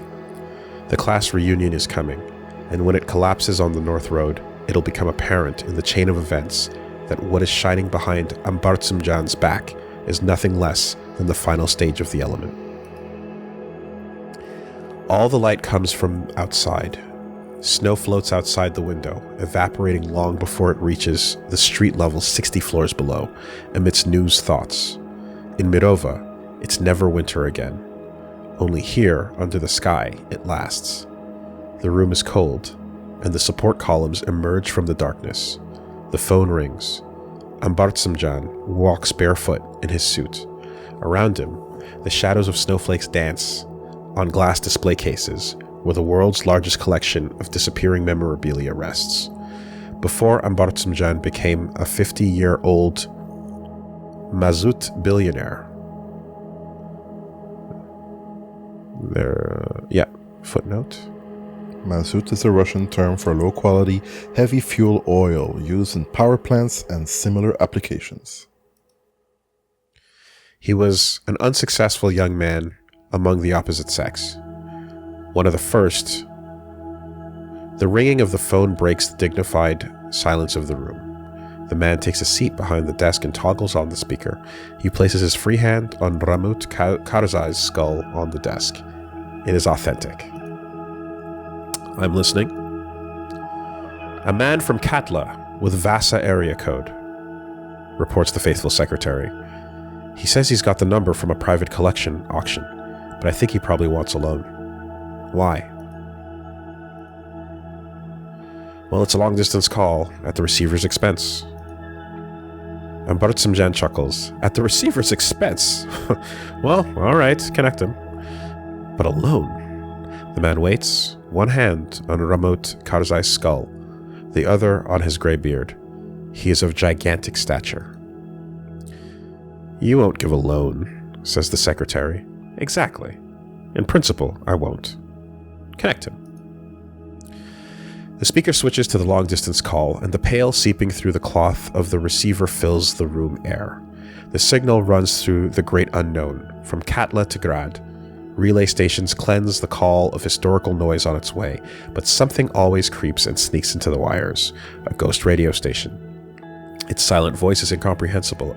Language reminds why it is here, to end life. Azimuth Boreas sector runs through the hidden radio frequency and disappears, and Bartsamjan is used to it. In the middle of it all, a distorted human voice from 3,000 kilometers away can be heard. It says, "Hello, my name is Inayat Khan." Who? Inayat Khan. Okay, Yat Khan. How'd you get my number? Inayat Khan. Norrköping Fair from an auction. Asked to call about your hobby. Are you Mr. The man pauses. Mr. Ambartsamjan? Yes, that's me. And you collect things of people who have disappeared? Disappeared? Whispers the pale on the speaker. Yes, I collect them, replies Ambartsamjan. And no, that's not my hobby. I put my heart into what I do. I take it seriously. I do too, you can be sure of that. Can I? The things of disappeared people. What are we talking about? The correct term is disappearance memorabilia. Bartsamjan sinks contentedly into an armchair, and in the dimness of the hall. Well said. The armchair is made of expensive leather. Look, I know what the correct term is, okay? Khan is starting to get anxious. Meetings between desperacitos are seldom cordial, tending towards a scuffle. This isn't exactly the first purchase I've called about, and no, I didn't buy it for myself as a paperweight, if that's what you're afraid of. So you have a professional collection? You wouldn't ask me that if you'd give me a chance to tell you about the thing I just bought. How extensive is your collection? Well, you see, you won't let me. I will let you. I'd like to know who I'm talking to first. Bartsamjan doesn't raise his voice. Only a faint shudder remains of the nerd's whining, after years of training. The pimples are also rather psychological. His gray beard is authoritative. The man strokes Ramont Karzai's skull like a pet. I consider the technical model of HARNANKUR to be my crown jewel. Khan bursts out, a whining tone in his voice. Who are you talking to there? A woman's voice in the background ruins the drama of the moment. Come and eat! The food's getting cold! Even though Khan mutes the phone with his hand, the air in the room still responds. Mother, let me talk! Don't interrupt! Mum, the pale echoes back. It's my mum. Bartsamjan shakes his head. He moves closer to the table. And you have HARNANKUR? Yes, I have it, Khan announces. A copy? No, I went and stole it there in Supernat Ulan. Of course I don't have the original, and neither do you. Khan collects himself for a moment. I understand you have another copy in your possession then, yes? That's what I'm calling for. It's in the contract, the owner's responsibility. I was supposed to get a maintenance manual from you. Do you know what it is? Bartsamjan is deadly serious. Do you know how important it is? There's nothing left except that. Bartsamjan nods slowly. Right, you have to devote time to it. Hold it. You have to think about it. Like a girl, you understand? Like a beautiful girl. Have you ever seen one? You have to be responsible. It's not a toy. Think about it? In what way? That's the care instructions. You didn't think I was going to tell you about the switch, did you? For example, did you know there was a third copy? A third copy? Khan doesn't understand. Of course you didn't know. And Bartsamjan folds his arms across his chest. So now you know, there was a third copy. All that was left of it was an empty showcase. You must look at it all the time. Don't let it out of your sight. Don't leave it alone. And if you do, think about it. Do you think it's a coincidence that they keep the original in a museum? Think about it. Hundreds of people pass by every day. They look at it. And then, when the museum is closed, the night watchmen look. Khan says nothing. A ghost-like hum of the pale echoes on the phone. It's an impossible object, summarizes Bartsamjan. The world no longer supports it. The pale is frozen in the valley 2 years later. There's not a soul on the forest road. A trail of blood droplets runs in the snow, racing with the footprints along the dark tunnel of the road. It goes past the fir trees, crouching under the snow until it reaches the intersection with the main road. There's a red puddle on the ground at the intersection, and an abandoned fire smolders next to it. A homemade frame is set up on the fire.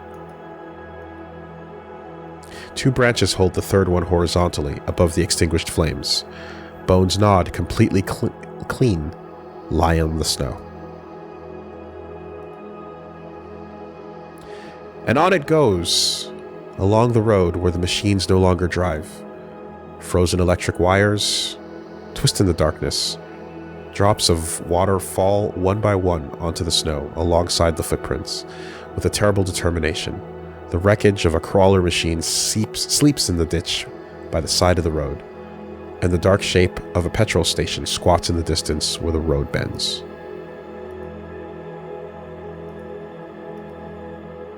Orbit laudanum ultra tricolor ellipses.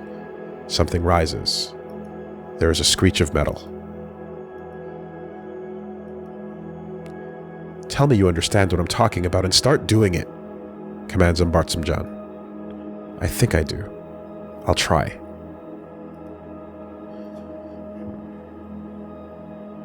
Don't try it, do it. You'll eventually understand.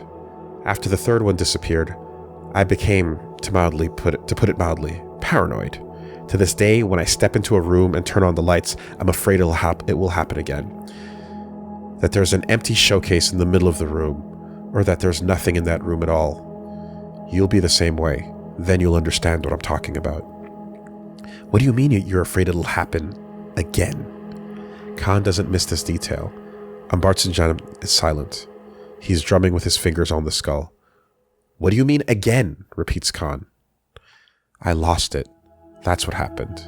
It was also mine, the third one. But you know, it wasn't like usual when something disappears. Keys, for example, or something expensive. Have you felt that? Have you come across this phenomenon? A feeling like that? The professional arrogance in Khan's voice is as if swept away. I have, he says. Then you know what I'm talking about. The man's hand slips from Ramut Karzai's skull. Projector beams from a long airship glide outside the hall window, and shadows of pillars creep across the floor. When did it start for you? Bartsamjan asks. 18 years ago. That was the first time. From then on, Khan remains silent. From then on it comes more and more often, doesn't it? Yes, replies Khan. And other things too. What things? Bartsamjan's ear is now pressed against the speaker, chest up on the table. All things? Yes. Back alleys, a girl riding a bike, and the light. Or when some horse is looking, especially animals. The whole world. Yes, the whole world. On either side of the road rise crawler machines, iron relics in shades of the pale. They spin, helpless bodies, snow falling from rusted frames. The material degrades drop by drop, like an analog rhythm running red through a colorless world. The international alphabet is hidden in low frequencies, nadir, ellipsis, gamut, azimuth, and so on until the edge of the settlement. Namengi Ul is a ghost town. The streets are empty, with triple concrete buildings rising on either side of the valley. A lone bicycle hangs in the air next to a swing. Otherwise, everything is completely normal. The windows of the grocery store pass by, followed by the community center. Footprints run up the stairs to the hospital entrance, where the lock has been broken. He will escape. He will get away. In the dark corridor, rustling can be heard. Tricolor, icon, orbit, nadir. End of transmission. And that's how it's been for you for 18 years. 12 for me. And Bartsamjan sinks back in his chair, deep into the leather. Then it gets worse. But in the end, Khan's voice crackles in the curve of the pail. In the end, it somehow becomes... It's somehow good, this feeling. Good. Yeah. Like everything's gonna be alright. Like everything's gonna be alright. Sighs Bartsamjan. I don't have it anymore. And that's better. I sold mine. The remaining model, it's gone. The endless looking, the obligation. The man collects himself. It wore me out. So you sold it? Yes, I did. Cheaply, too, to the first bidder. The man seemed right. That's what he wanted, too. It was important. That's the kind of man you'd have to be to take care of things. Someone who'd look after it a lot and not let it disappear. Like me. Still 1,500 people. But the register still says it's yours. What register? The auction register, comes Khan's increasingly sharp voice. Otherwise I wouldn't be talking to you. I'd be talking to the new owner. No, I don't understand. The man had to register it himself. Are you sure? And Bartsamjan gets up and walks around the table, skull still in hand. Maybe... Who did you sell it to, if you still remember? Of course I remember. Okay. And Bartsamjan mutters, Berg was his name. A private collector. Sigismund Berg? Blares from the speaker. Black hair, skinny? About like that, yes. It was, what was it, 10 years ago? But yes, Sigismund Berg. Are you absolutely sure? Did he have a potty mouth? No, better tell me. Did he speak with an accent? Like he lived in Vasa? God, I don't remember such details. It could have been an accent. Why is that so important? And you said 10 years ago? What year was that exactly? 59 or 60? Why? And in any case, it was after 57? Absolutely sure. Listen, I've got papers here, but please, and Bartsamjan commands with the skull in the direction of the speaker. Why is it so important all of a sudden? Because, the voice in the ziggurat might explode with excitement at any moment. Because in 57, this man died. The giant Mazout billionaire stoops over the table. Say again? What? But Khan, on the other side of the phone, is no longer listening. A lead, he blurts out. And the last thing Bartsamjan hears is the man's receding voice in the ever-growing din. Mother! Mother, he says. I found a lead! 2 years later, the Mirova Sky Station platform is empty for the night. The remaining passengers have long gone home. A buffeted magnet train rests above the city on the side of the platform. The 5-story carriages tower, and throughout the snowstorm, a robot steps forward. A voice approaches. Zzz, zzz, zzz, says the robot with each step. The large, thick pilot on its back in the cockpit turns the robot's head.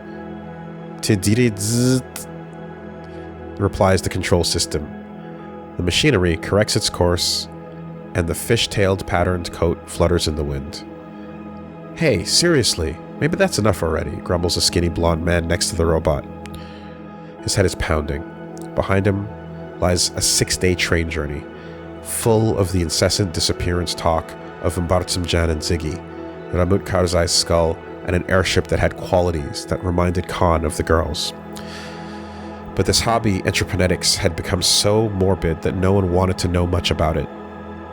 And they were already on stage at the Panorama bar singing karaoke. All 3 of them. Now I'm so happy I found you. Zit, zit, zit. The robot accelerates its head. The pilot has pulled his head back, so it means acceleration. The robot approaches, and the fat man squeals on its back, his turquoise orange violet scarf fluttering in the wind.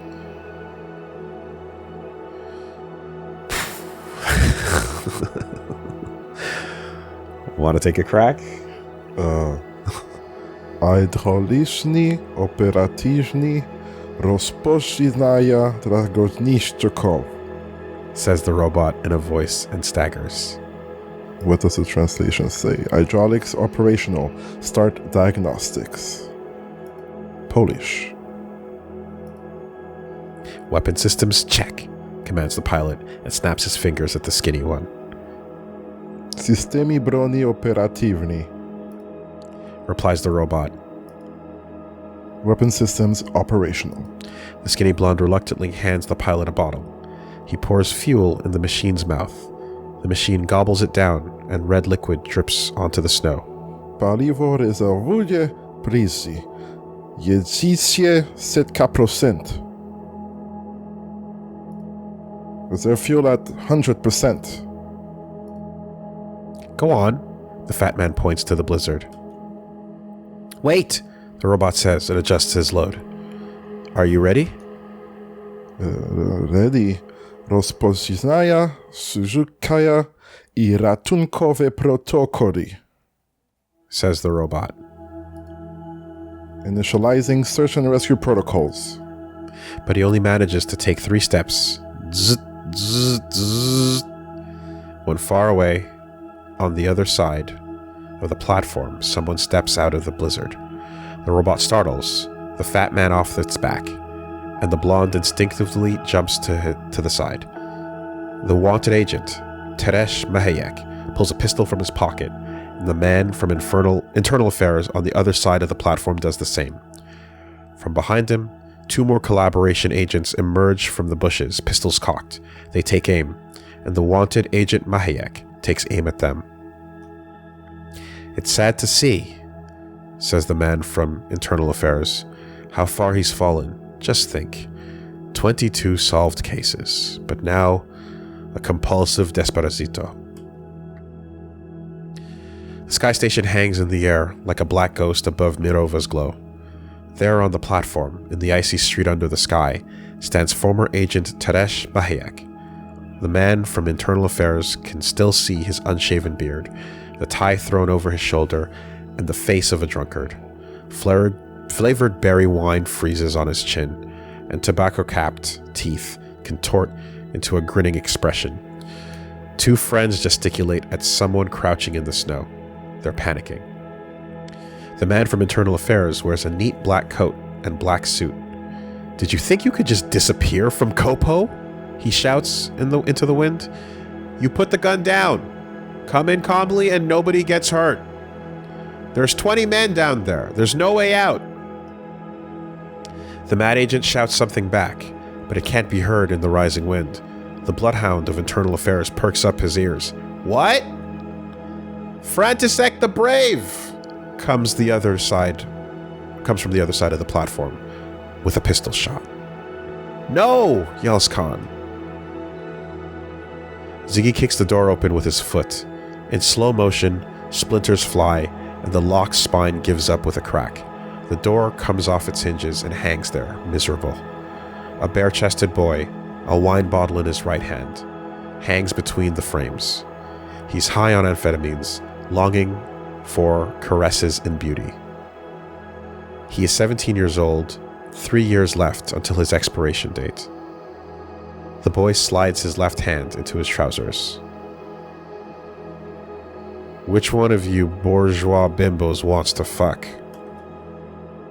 A neatly decorated living room opens in front of Ziggy. About 20 middle-class youths are sitting there. It's a house party. Half of them are girls, but none of them wants to sleep with Ziggy. It's the next day's evening, New Year's Eve. In 2 hours, 51 will be 52, and these young people are Ziggy's new schoolmates. It's about now when they think that maybe they shouldn't have invited Ziggy. "Enough!" Handsome Alexander jumps up from the sofa, but he never gets to say the words. "Get out, you wanker!" He doesn't have time to betray his friend Ziggy. Because, to be honest, Ziggy doesn't have any friends. Ziggy is a flaming deterrent. He screams, "Ziggy, strike first!" Then a bottle of red wine flies into the face of handsome Alexander. The young man, beautiful as Absalom, puts his hands to his face. "My God, my face!" He looks at the wine in his hands and thinks it's blood pouring. "His face!" yells Alexander's girl, one of many, jumping behind the sofa.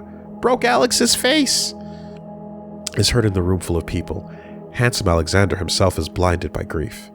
His wine-stained face contorts into an impossibly beautiful war cry. "Ah!" escapes his lips. The boy leaps to Ziggy's feet. "My face! I'll kill you!" The sweaty junkie and the male beauty in a skimpy shirt are on the floor. Ziggy tries to get up, but handsome Alexander won't let him.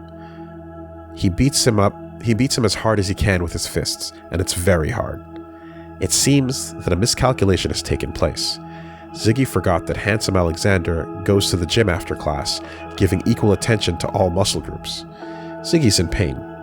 The floor lamp falls, and somebody's drinking cup, middle-class youth hovers in the shallow underwater, hits of punches inside Ziggy's skull. There are voices, girls' voices. They say, "Junkie, loser." The boy's hand digs around, but no weapon falls between his fingers. If only there were a sword, a beautiful sword.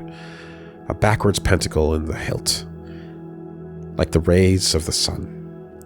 "Damn it, let's go help Alex." The brave boys approach, and leg hooks straight to the belly. Ziggy writhes in the grip of a tough muscle. "Beast, always a beast," whispers the cytoplasm. The coat-tail of the internal affairs investigator is fluttering. There's a tiny bullet hole in the black fabric. Useless, foolish resistance. 3 gunpowder bursts fly in response to the blizzard. The former collaboration police agent's knee pad explodes from the hit.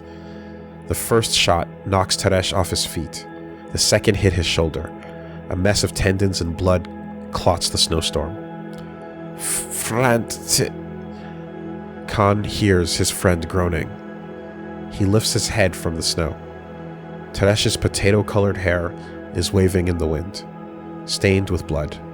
His eyes of random colors are moist in the blizzard, so the Koiko raises himself on his knees. The pistol trembles and gunpowder falls into the barrel. Ammunition bearings fall from his coat pocket, but Teresh cannot find them in the snowy puddle of blood. His wounded hand cannot handle the delicate work of reloading. Everything gets messed up. 3 figures in coats approach the platform, carefully, hunchbacks like jackals. Teresh falls on his back, retreating by crawling. He drags the wet rag of his clothes into the snow, leaving a trail of blood. The pistol and gunpowder are left behind in a steaming pool in front of Khan. Coattails fluttering like wings, 3 collaboration police agents brush past Khan. The internal affairs investigator kneels. He gains momentum, pistol in hand. Khan looks stupidly as Teresh takes a pistol handle blow from the Angel of Death and twitches. So no one notices Jesper reaching for his friend's service weapon. He doesn't know why, but he hides it in his pocket, like memorabilia. Ziggy flies out of the garden gate. 2 boys throw him like a potato sack by his arms and legs. The boy lands on the street, curled into a ball. A white picket fence glows beside him. In the dark, the gate stays ajar, and the boys go. Before the door of the house is pulled shut, music can be heard from inside. The party's back on. But then, silence. Snowflakes sparkle. The winter night in Katla is icy clear, and Ziggy is lying down underneath it. His body does not obey his commands. Still bare-chested, he plods through the snow. The dear world, doomed to perish, circles around. In his black eyes, as big as carriage wheels, the street lamps' rushing beams gleam. The boy starts to laugh, and the dogs bark. And their barking makes all the dogs in the neighborhood bark. "Beautiful beast," whispers the cytoplasm. "Communism loves you. Get yourself up on your lump. Go back and slaughter the whole house. Ziggy grabs a handful of cold snow and rubs it on his face. The snow turns into red berry biscuit on his nose. He smacks the snowball into his swollen eye socket. In the darkness, a dog's bark echoes in the curve of his ears. Throw it in a window then. Tell them they're bourgeois. They don't understand, Ziggy yells. They don't know what a bourgeois is. Don't you understand that it doesn't offend them anymore? They don't know what it means. What do you mean they don't know what bourgeois means? Exactly that. Ziggy grunts and whacks his hand in the snow. It's a random historical word. Romantic even. It's like queeress or coquette. He tries to push himself up on his elbows, but he can't. He collapses. The crunch of the snow under someone's shoe can be heard from the garden. He's coming to kill you. Run, beast. Shut up, Ziggy whispers. All the dogs fall silent at once. Somewhere, a light coat rustles. The smell of winter wafts up his nose, so sweet that the boy dares not breathe. He holds his breath, and in darkness far away, the snow crunches. He knows what those footsteps are. Those steps are destruction. His destruction, and Ilmara's. It is where the original civilization gathered 1,500 years ago, where it faded from history, with all its pillars and ancient stringed instruments. So no one really knows where these nations came from. All these people. The garden gates slides open with a crunch. Sounds like a memory, gone now. As it happens, Ziggy can't understand why it's such a terrible feeling. It must be the Samara Amph. The boy can't take it anymore. He breathes out. Silvery breath rises from his smashed mouth. Doom stands over him and breathes. 21 years later, an ENTROPONAUT paces the empty hospital corridors of Namengi-Ul. 2 freshly skinned goat hooves on his back drip blood onto the linoleum, and he has a fuel canister in each hand. The man kicks open the door with his foot. He strides up the fire escape stairs to a large steel door. There he stops at last and puts the canisters down. The mazout rattles in them. The ENTROPONAUT pulls out the cutting tongs like a sword from his backpack. The iron snaps. The sound of steel echoes in the abandoned hospital staircase and back through the deep pale. Abandoned ghost town areas to the road. To the gas stations, to the intersection it echoes. Along the blood trail to the bonfire site, and into the dark forest, the Natural History Museum, where moldy fungi grow on the antlers of males and steam no longer rises from the nostrils of the calves. They still breathe, but not oxygen. Instead, pure pale. The door flies open and the ENTROPONAUT steps onto the hospital roof. The pale swirls into a vortex there.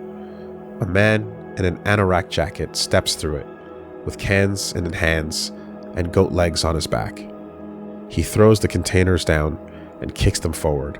The cans slide on the roof, on the snow. Mazout splashes. The ENTROPONAUT runs his hand through the receding hairline, an aging rock star ponytail. In front of him, on the landing platform, under the tarpaulin, floats a shape the size of a small house. The backpack falls into the snow. He grabs the cable holding the cover taut. The thin steel slips between his gloves. The man tightens the cable, and the mass wobbles in the pail. The carabiner clicks loose from its mooring, and Sigismund lets the cable go with a grin. The dark tarpaulin rises like a bird up into the pail, and from beneath it a small airship comes into view. The sturdy iron lump floats like an armored apricot pit, and cables keep it attached to the ground. Stencil lettering runs along the ship's armor plates. Rue 501, the Samara small airship brand. The tarpaulin cover flag flutters high above the hospital. Sigismund Berg watches from the landing platform as it is wrapped up in the pail. He starts climbing up the cable. Only about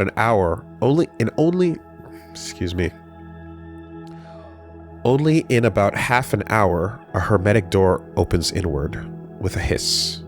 Oxygen flows out of the cockpit, and the illuminator and instrument panels become hazy from the change in atmosphere. Sweaty Sigismund climbs in through the door.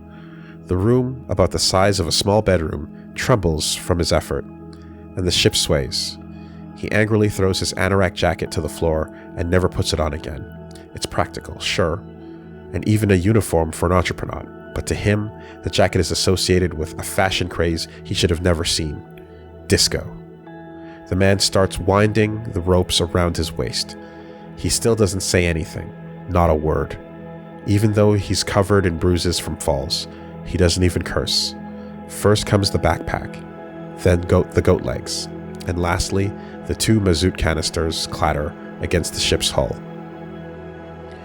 He collapses against the wall, exhausted, and rests for a moment. He prepares a cigarette behind his ear and pulls out the rolled-up maps. With a matchbox in his teeth, the man lines up the maps on a wall lined with cockpit instruments. Aerial photos are displayed in a row. The dark green taiga of Nad Umai and the cluster of concrete boxes of Nemengi Ul. And on the edge of this,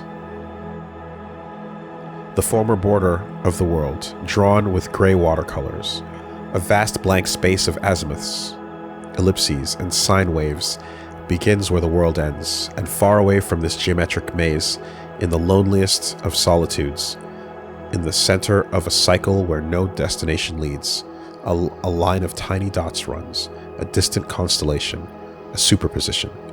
This is the end. The Rodionov Deep is located in the heart of the Pale, 4,000 kilometers from the edge of the world. The flight there could take years. The man looks at his hand, and on each of his white knuckles there's a tattoo, numbers like beads on a string together. 5, 12, 13, 14. Sigismund turns the ignition key. The lights come on in the cockpit, golden fog lamps in the middle of the Pale. The electric hum runs through the airship like a purr, and the little arrows jump behind the indicator glass. Welcome, Entrepreneur.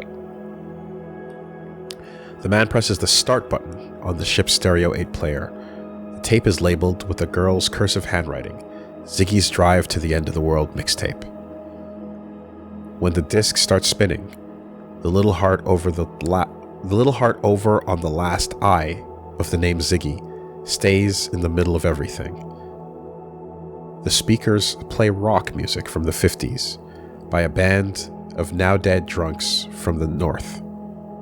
It's a beautiful song that the bourgeoisie unfortunately couldn't understand. Track number 1, Helveti, was too complex, too dark, and too edgy in its established womb-shaped musical taste. Let them rot in hell.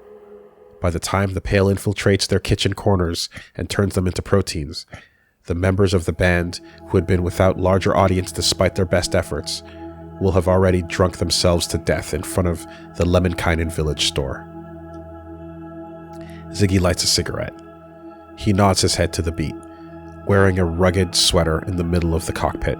This music is real. It says it like it is, but something is still missing. You forgot your leather jacket, Ziggy, Doom says in the dark with a girl's voice. But Ziggy doesn't dare open his swollen eyes. He knows what's really waiting out there. The snow smells all around him in his broken capillaries. Oh, bourgeois perfume. Sings Doom. Thy jacket. Tell me, Doom, croaks Ziggy from the dark room of winter. Is it a cool leather jacket? Pretty cool leather jacket, yeah. Locks ring above him. Blood rushes to his mouth. A snowball melts in his eye socket. He coughs. Doom, so you like leather jackets? I do. And you know who I am? Of course, Doom exclaims happily. You're Ziggy, The worst boy in school. 21 years later, Sigismund Berg opens the ship's toolbox. There, on top of the wrenches, is a black leather jacket. It's his leather jacket. He pulls it on. His shoulders no longer fit properly, and his back is hunched. The lock won't fasten around his beer belly, but never mind. That's the way it is. He leaves the front open. There are 7 white stripes running down his back, still looking heavily evil. Like this, the Entreponaut stands at the cockpit door of his small airship and throws his ponytail over his shoulder. Suru rock can be heard in the frozen pail. The harmonica howls. You could say Ziggy is self-chilling there at the door. Muta mika on ma. Se on helveti. But what is a country? It's hell. He sings and smacks the emergency button with his palm. Thus the clatter of the iron contraption booms into the beginning of the beat, and the propeller bogies fall down. The ship begins to sway to the music, its wings unfolding inside the pail like lush steel petals, blades hanging down, and what approaches is the song's most fierce lyric. He sings and smacks on the emergency button with his palm. Thus the clatter of the iron contraption booms into the beginning of the beat, and the propeller bogies fall down. The ship begins to sway to the music, its wings unfolding inside the pail like lush steel petals, the blades hanging down, and what approaches is the song's most fierce lyric. Se ole mikan kaupaika. But what is a country? Whoa, wrong one. Click on 18. It's not a place of horror.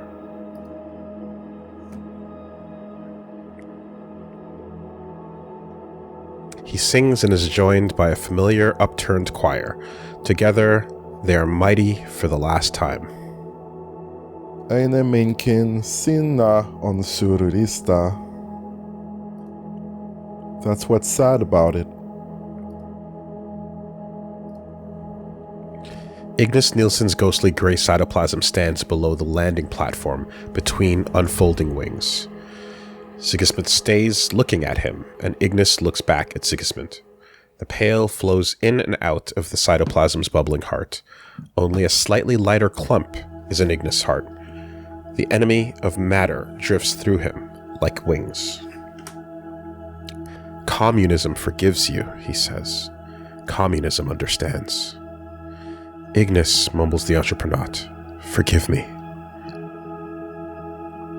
Already forgiven. We had a man like you in Grad too. Ion Rodionov was his nom de guerre. I also considered him a friend.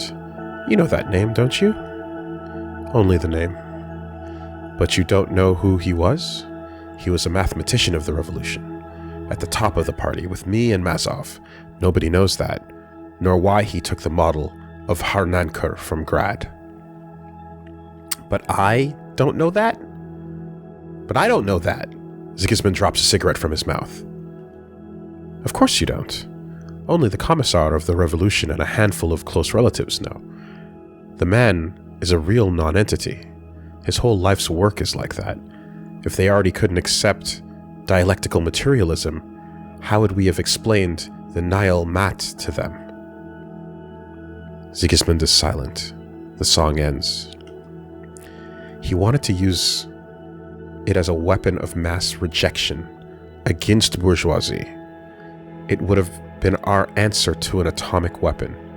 You know there's no uranium in Samara, but he couldn't find the place. We did, says the SRV Entreponaut. The cables holding the airship to the ground snap loose like whips. Too bad. I've never minded this wing of materialism. Terrible if they should be right. I love the world, every last atom of it. But if the world stops loving our ideas, you and Rodionov are second best.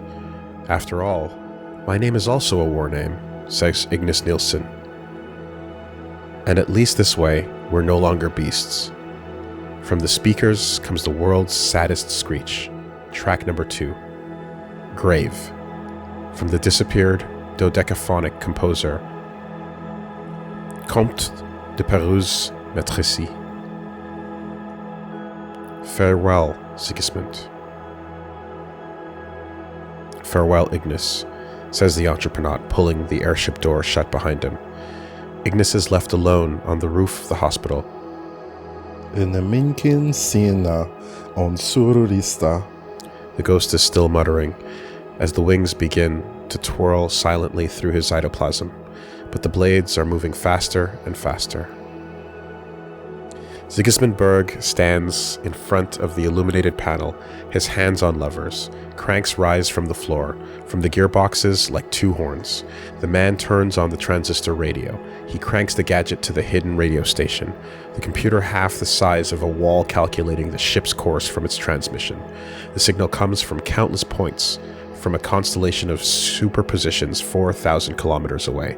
The vibration of strings echoes its speech. The girl with a baby voice repeats there in an infinite circle, although through all time, which for her, looking from the depths of Rodionov Deep, is one and the same, a simultaneous and immeasurably complex event, a perfect closed system. Azimuth, Boreas, Sector, Orbit, Laudanum, Ultra, Tricolor, Ellipsis, Nadir, Ellipsis, Gamut, Azimuth, Tricolor, Icon, Orbit, Nadir. The Entreponaut pulls levers and back, down and back. His eyes are red. The small airship takes off from the hospital's roof's landing platform. The pail is pulled into spirals, and the blades sweep Ignis Nielsen apart.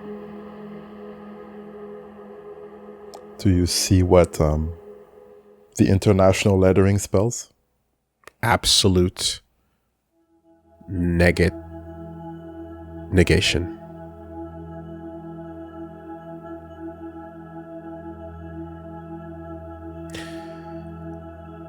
2 men wave in the blizzard, colored blue and red from the lights of the ambulance. They slowly move further, and the sky station platform is left behind in a snowstorm. Teresh opens his eyes in the sky. He can't feel his legs. Everything is whirling, and the noise of the ambulance airship's wings bounces around. Above him stands a man in a black suit, illuminated by a cardiac monitor screen. This is the man from Internal Affairs. He is the Angel of Death. I can't feel my legs. Teresh coughs. That's what happens when you open fire on Kopo. You! Teresh tries to sit up, but he's got his wrists stuck to the first aid frame. How? Unfortunately, I can't answer that question. Konstalovsky, the former agent, sinks back into the frame. Ulrich I gave you, but there's no such thing as a Konstalovsky. How did you? Who gave you? He starts to pull his right wrist free from the bandage. You're a junkie, Mahayek. That's why. People like you are always careless. How many years had you been doing it before that man had a heart attack? 2? 5? The investigator rises up from above Teresh, but the bandage snaps loose and the man's cannulated hand grabs his tie. You! Teresh coughs in his face, fists clenched. You have to help me! The partner is already approaching with a pistol, but the agent signals to him with his hand. Wait! I found things in Vasa about a closed investigation. His name is Derek Trentmuller. He's killed children, 20, maybe more, and maybe the Lund children too. Please. Let go, the fallen agent releases his grip and collapses. I have a notebook. Everything is there. Promise me. I wouldn't have run otherwise. You have to check them out. The Angel of Death stands over him, wiping his lip clean of blood. The Koiko flails below, searching for the notebook. You can get a medal for this. Definitely a promotion. The Internal Affairs man turns his back on him, and the partner rushes to tie Teresh's hand back to the frame. Please, the broken voice says amid the roar of the engine. With his tie flapping in the wind, the Internal Affairs investigator looks down from the belly of the airship at the lights of the city. Forget it, Mahayek. Derek Trentmuller has nothing to do with this. No disappearances have been reported. A hint of humanity shades in his voice. It's the only good thing about this story. Ahead, the flashing lights of the hospital's landing platform rush toward them, while in the distance, the spiky throne made of new skyscrapers rises above the city lights. There, the Mazout billionaire watches as the tiny dot of the ambulance airships disappears into the storm on the other side of the Vira River. News thoughts cool before him. The courses drop, and Grad goes to war. General mobilization begins tomorrow. Not much remains. Over 3,000 pieces of disappearance memorabilia lie behind the man, but Sarjan Ambartsumjan now considers this view here the jewel of his collection. Under his arm rests a magnetic mail dispatch, a glass case that arrived on the evening train from Vasa. It's empty.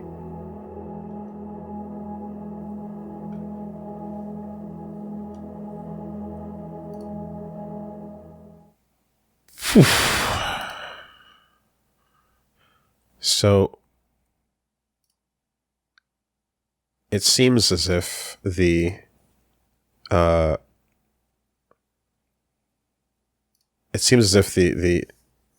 idea introduced way earlier in that larger chapter was that you can stop something from becoming a non-entity by continuing to think of it. And even if you're the only one, like, you can keep instances of it from disappearing. If everyone collectively forgets, but you yourself hold it and constantly think about it, it continues to exist. And it will not disappear. And the Pale itself being the collective thoughts or like the Pale itself being connected to everyone's like memories and thoughts and everything internal and external at the same time. Like, I guess trends towards eraser, you know? But like in the same way that Ignis is like a figment of Ziggy's imagination, but yet also the real thing. You know, it's like you can summon that out through your own thoughts as well. Yeah.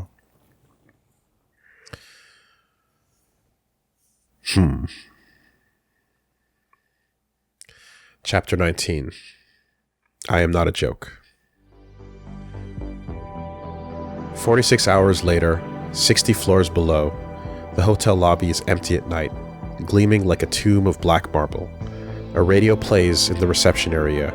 The girl listens anxiously as Mesk's atomic crusaders spy from the deep Pale, while industrial espionage creeps in here. They're everywhere, so the war news echoes back from the hall as a man in a plastic jacket comes through the automatic doors. A cloud of snow accompanies him. He rushes in, and the glowing white lettering, Hotel Intergrad, runs in the background. The girl doesn't notice him. The security guard is also gripped by fear, and so the guest steps right past them, into the resident's private sector. The doors close behind him. Left alone, in the golden light of the elevator, he turns his backpack over his chest, the loops still on his shoulders, as he was taught to do in 6th grade. Do it like this, Khan. It's really cool. Khan rummages through the side pockets of his bag. A metallic sound and a bunch of keys come into view. There hangs the key of his Salem wooden house, a rusty hammer from the hallway, and the aluminum monster for locking the cellar floor. All useless, turned into scrap metal, all but one, a golden key, whose teeth seem so technologically sophisticated, as if turning such keys simultaneously would trigger a self-destruct protocol, a dead-hand type of perimeter defense, ensuring a counterstrike even in the event of the destruction of the High Command in a preemptive nuclear attack. Khan sticks his doomsday key in the lock and turns as instructed, twice left, then right, then left again. Ambartsumjan, Sarjan Asturovists is engraved on the copper plate next to the keyhole. The hiss of the loudspeaker cuts through the silence of the elevator. Mr. Umbartsamjan, I was worried. I am not Mr. Umbartsamjan.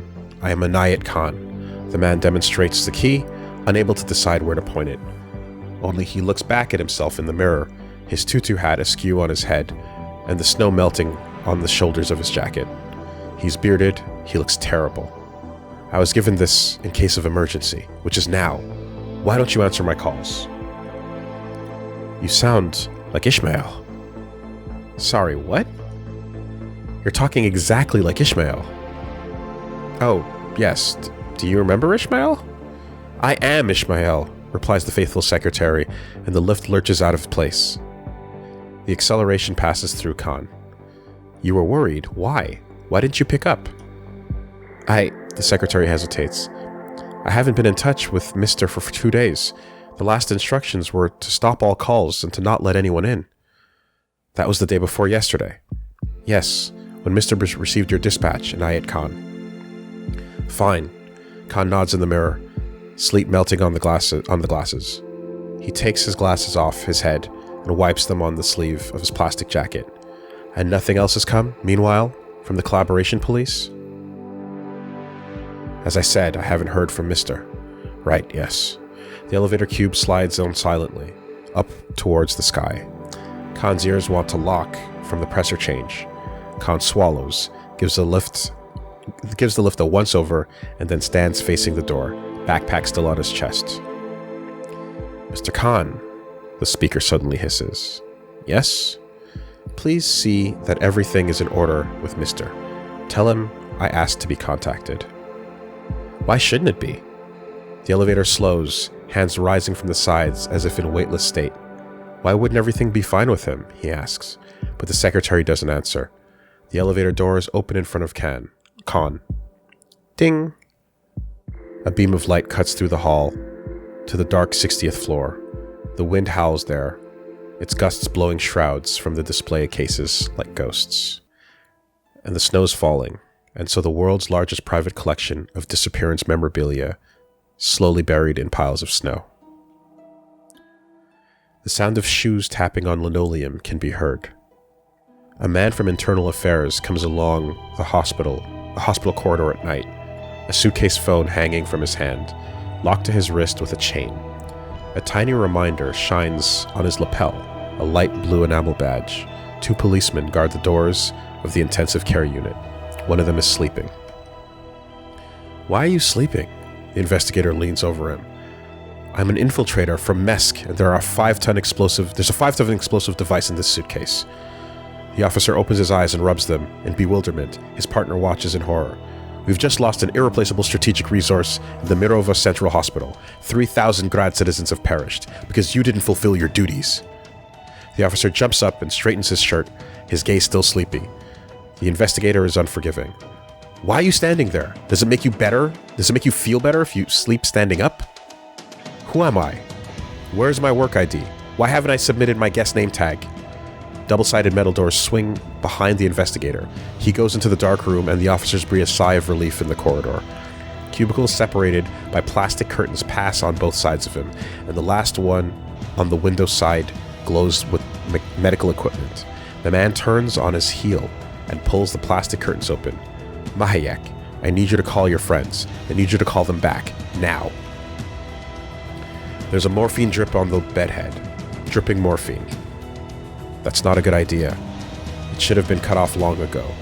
The broken agent looks out from the window. Thick snow is falling. You have nothing to give me.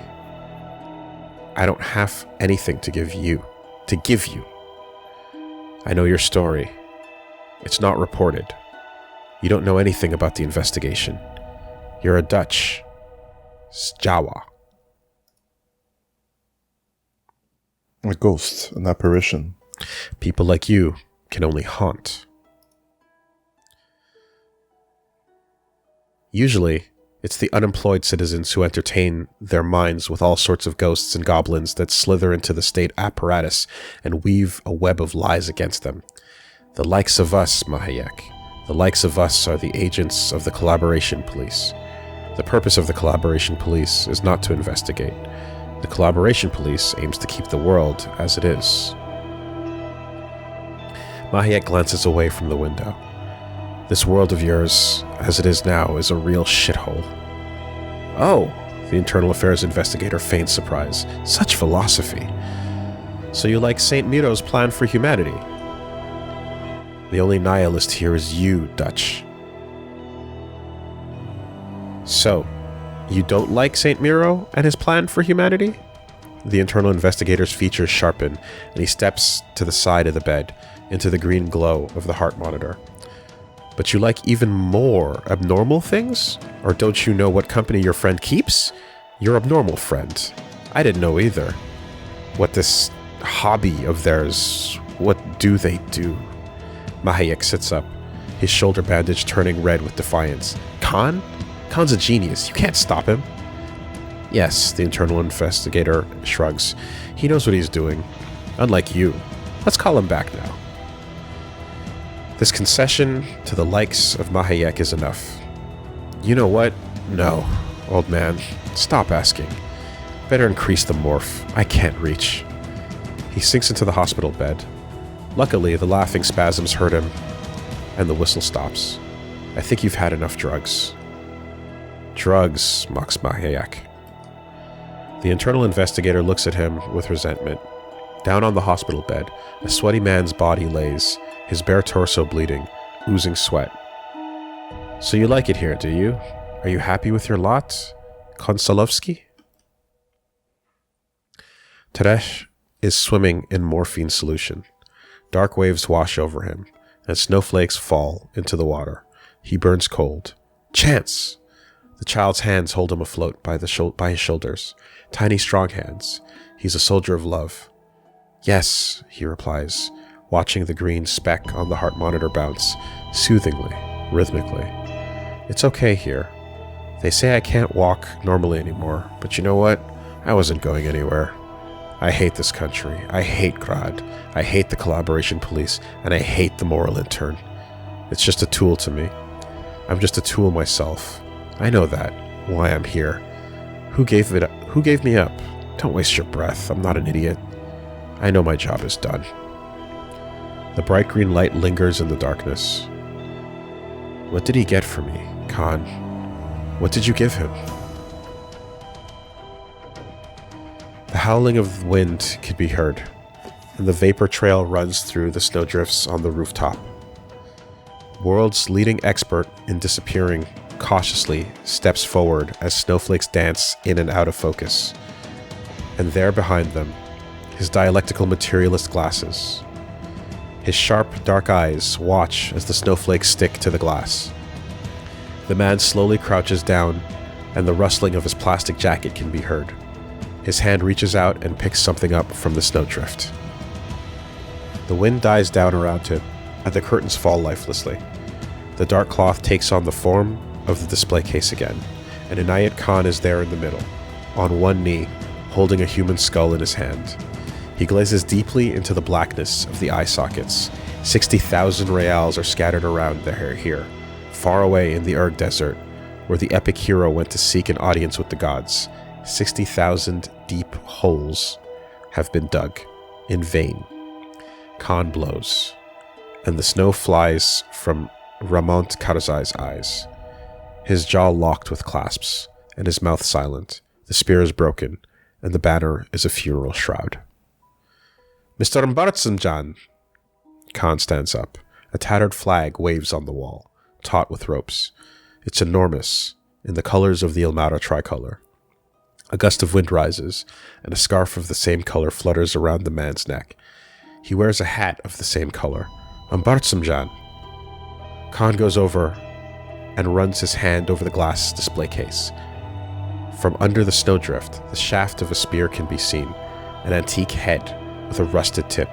We need to talk! The ominous shadow of the tutu hat shifts onto the desk, papers fluttering around. The speaker pyramid buried in snow. A hand stretched out in the light of the elevator suddenly trembles like a ghost. There's a strained groan, then a whoosh. The skull shatters into 1,000 pieces against the speaker.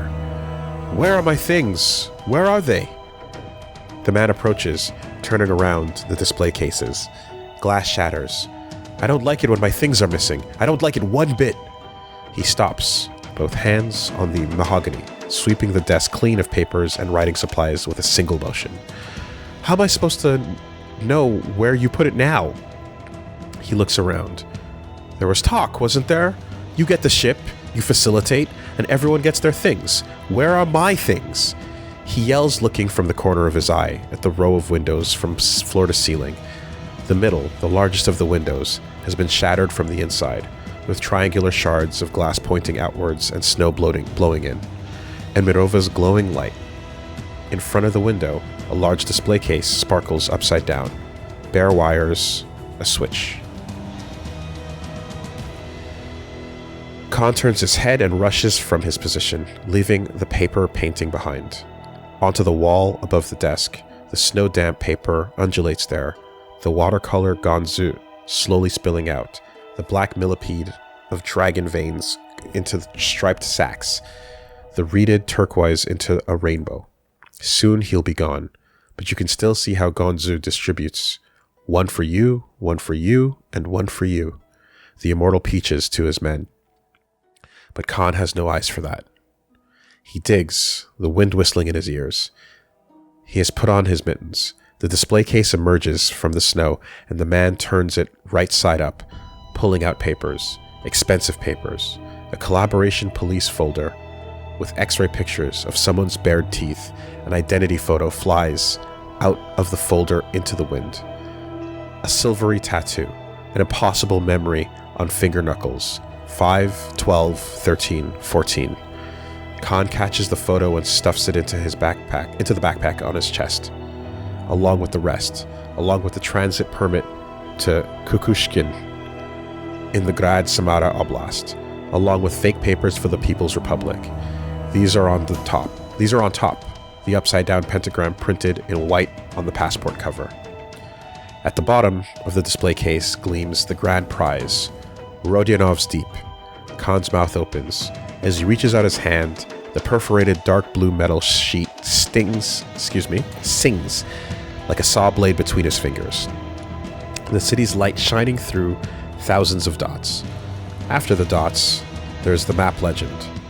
In Veronikin's handwriting, he reads, and the starry sky shines on his dark face. Mahayek smiles sadly. Was it good? No answer from the investigator, and the suitcase phone opens on Teresh's lap. The lights come on inside, and his notebook with a dove on it slides off the keys. Photo paper, shining in between. A stranger. This was supposed to be something very good. The man thinks for a moment. Now you have a Vasa citizen, whose comings and goings you can't control, right? You can't do anything to him. He's a collaborator. But he played you. You didn't even know what things you gave him. They weren't good, Mahayek, the investigator snaps. I was wrong. I was wrong much more than you think, and you won't like it.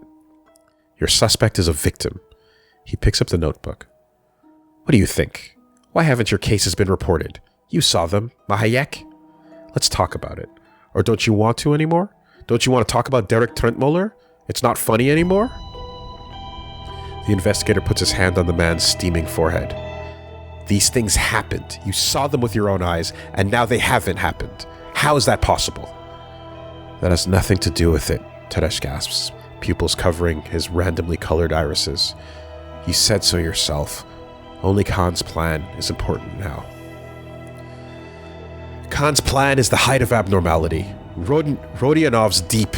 The mentally ill communists, damn them, are dying, and all you live in such a world. You think about such things, you deal with them. You like all kinds of objects. Yes, I have one. It came to me today, from Vasa. I had it re-telefaxed to me 5 times. The man shakes his head angrily. Didn't come in any other way. Only this one all the time. Let me show you one of the photos, Mahayek. Because you can't behave like a grown-up otherwise, and you obviously don't care about your friends after your great sacrifice. He takes the photographic paper from the notebook. This here is the only artifact from Derek Trentmuller's assets that corroborates your story. He developed it himself in his private chambers. You saw it too, with your machine. The date of development is August 29th, 52. 2 days later, he sent it, with the negative, to the photo lab in Vasa. The negative is not spoiled, the development is the same. A month later, the Central Photographic Laboratory confirms this after a follow-up inquiry. The negative is not spoiled, the print is the same.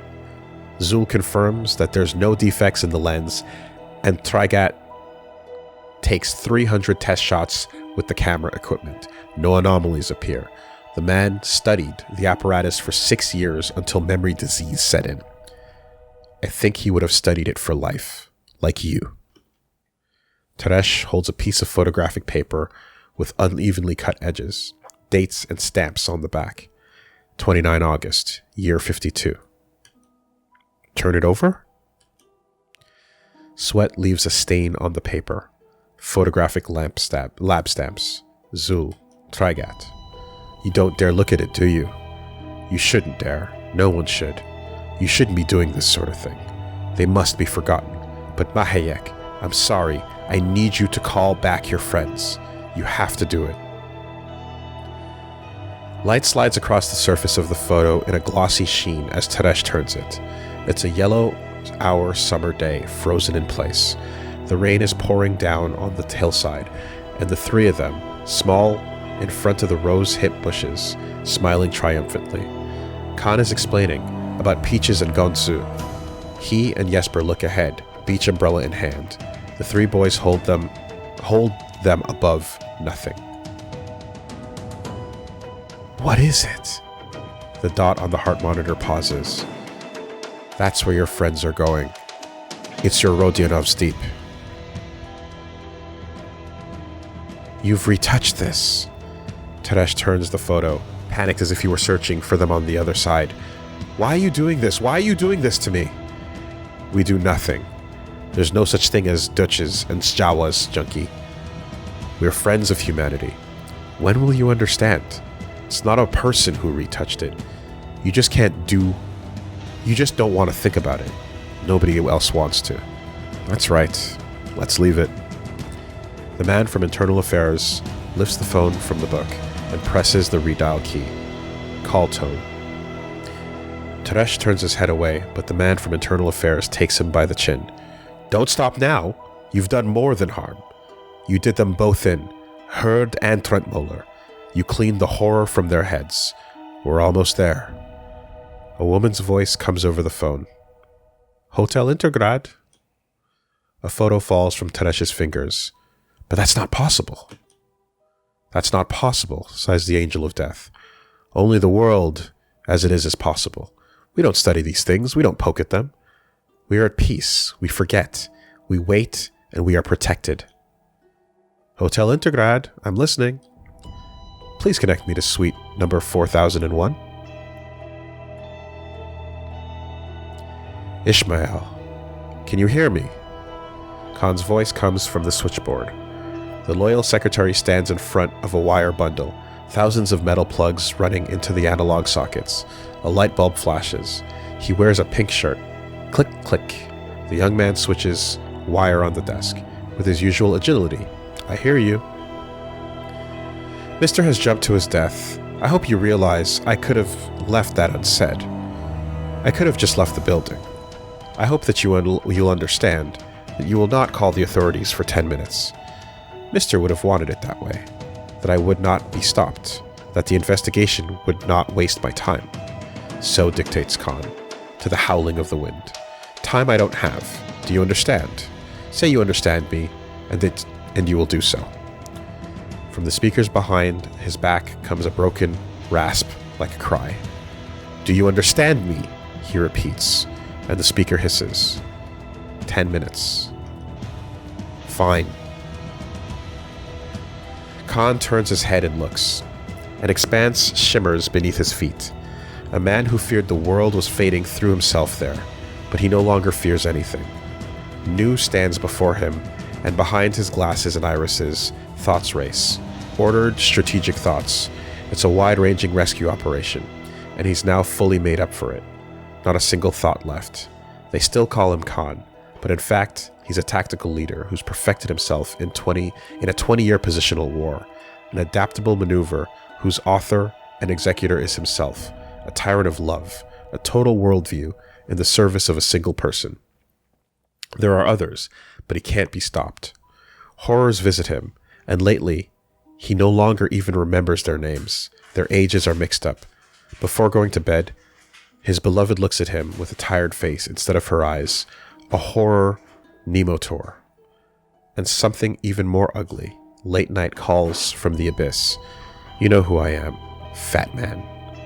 I'm not your plaything, leave us. How he cried when he woke up. But it doesn't happen anymore. Countermeasures have been deployed. He knows what happened, and he remembers, forever. So the man stands next to the broken window of the building's 60th floor, a turquoise-orange violet shroud fluttering over his shoulders. He's a superhero. Girls, he's coming to save you. He walks over the snowy floor with his backpack and down the fire escape. There, he takes the guest elevator instead of the resident's private one. He descends 19 floors with a Vesper businessman and his escorts, conjures up a smile and steps off on the 40th and wipes it from his face. 30 minutes before the electronics technician would break the elevator doors on the lower floor, 45 minutes before Khan emerges from the snowy parking lot onto the street, he enters a suite rented under his friend's name without taking off his shoes. The hallway is dim. Khan doesn't turn on the lights. He knows what that means. On the shoe rack, there are 3,000 real worth smooth, worn leather shoes and a beige Perseus black overcoat stained with blood hangs on a hook. It has become too morbid for Jesper. The phone rings in the empty rooms. Khan walks to the bedroom to answer it. The bed is made, the air is fresh, and in the middle of the room, on a white cube-shaped table, there is a black pyramid made of stacks of coal black banknotes. Khan opens his backpack, puts the shroud in a sports bag, and begins to stack the banknotes into his wallet with a cold ring. 100, 1,000, 10,000, 100,000, 500,000 real, 800,000 real. At the very bottom, like in a tomb, rests Teresh's service weapon. The nickel gleams in the dim light, and Khan places it on top of everything, then rises. Khan looks at the phone on the empty table. The red light goes out and comes back on with a ring. It stops for a moment. Half a minute passes, and then it starts again. He puts his hand on the receiver and thinks. His fingers become sweaty. He picks up the phone and puts it back on the cradle. Then he picks it up again, this time to his ear. Dark yellow fingers move over the buttons. When the 16-digit series is over, there's silence on the line, then an intermittent calling tone, a signal to the other world. And when the phone is finally picked up on the other end, the pale fills the whole room. Connection. Like a distant ocean, a barely audible voice in the breaking waves. Hello? Mom, I'm not coming home anymore.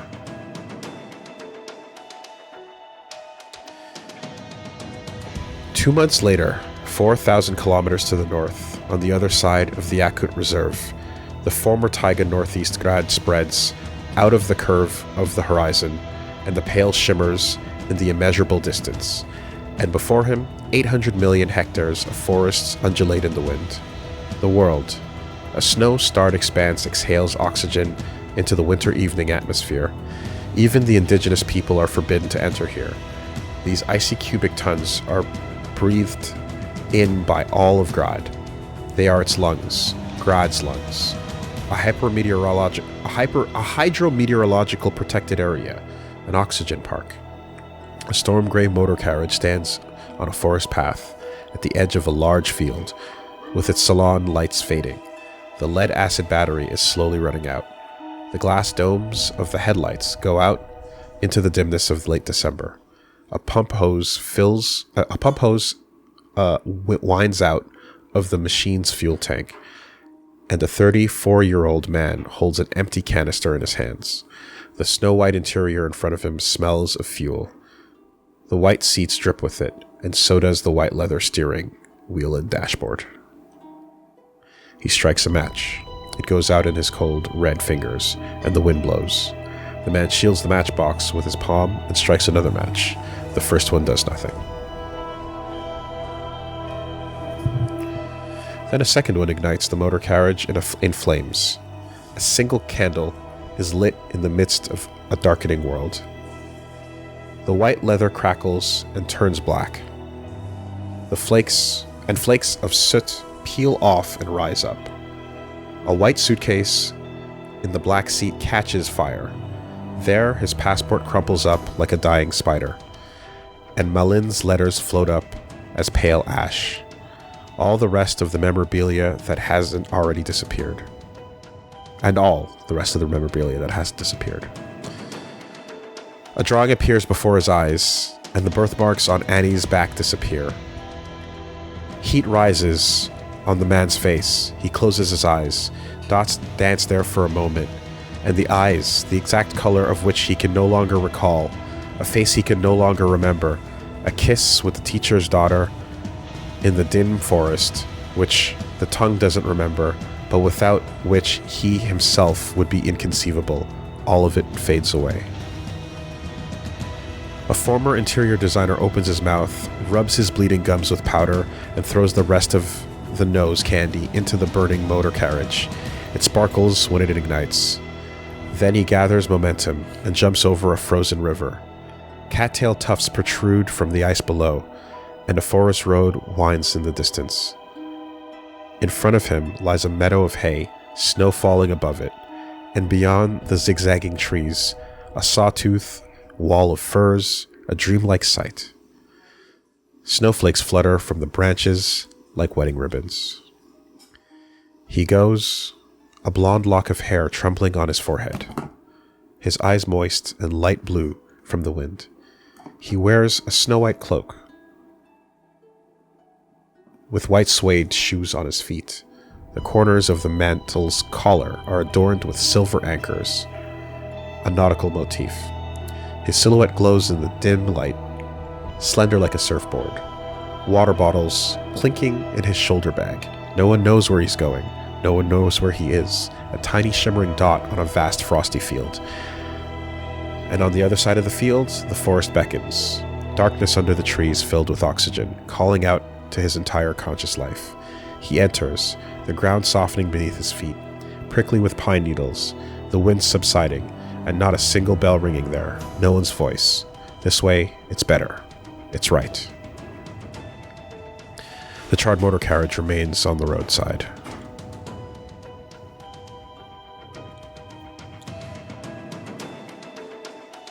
A month later, 6,000 kilometers south, a metro train speeds underground in a tunnel.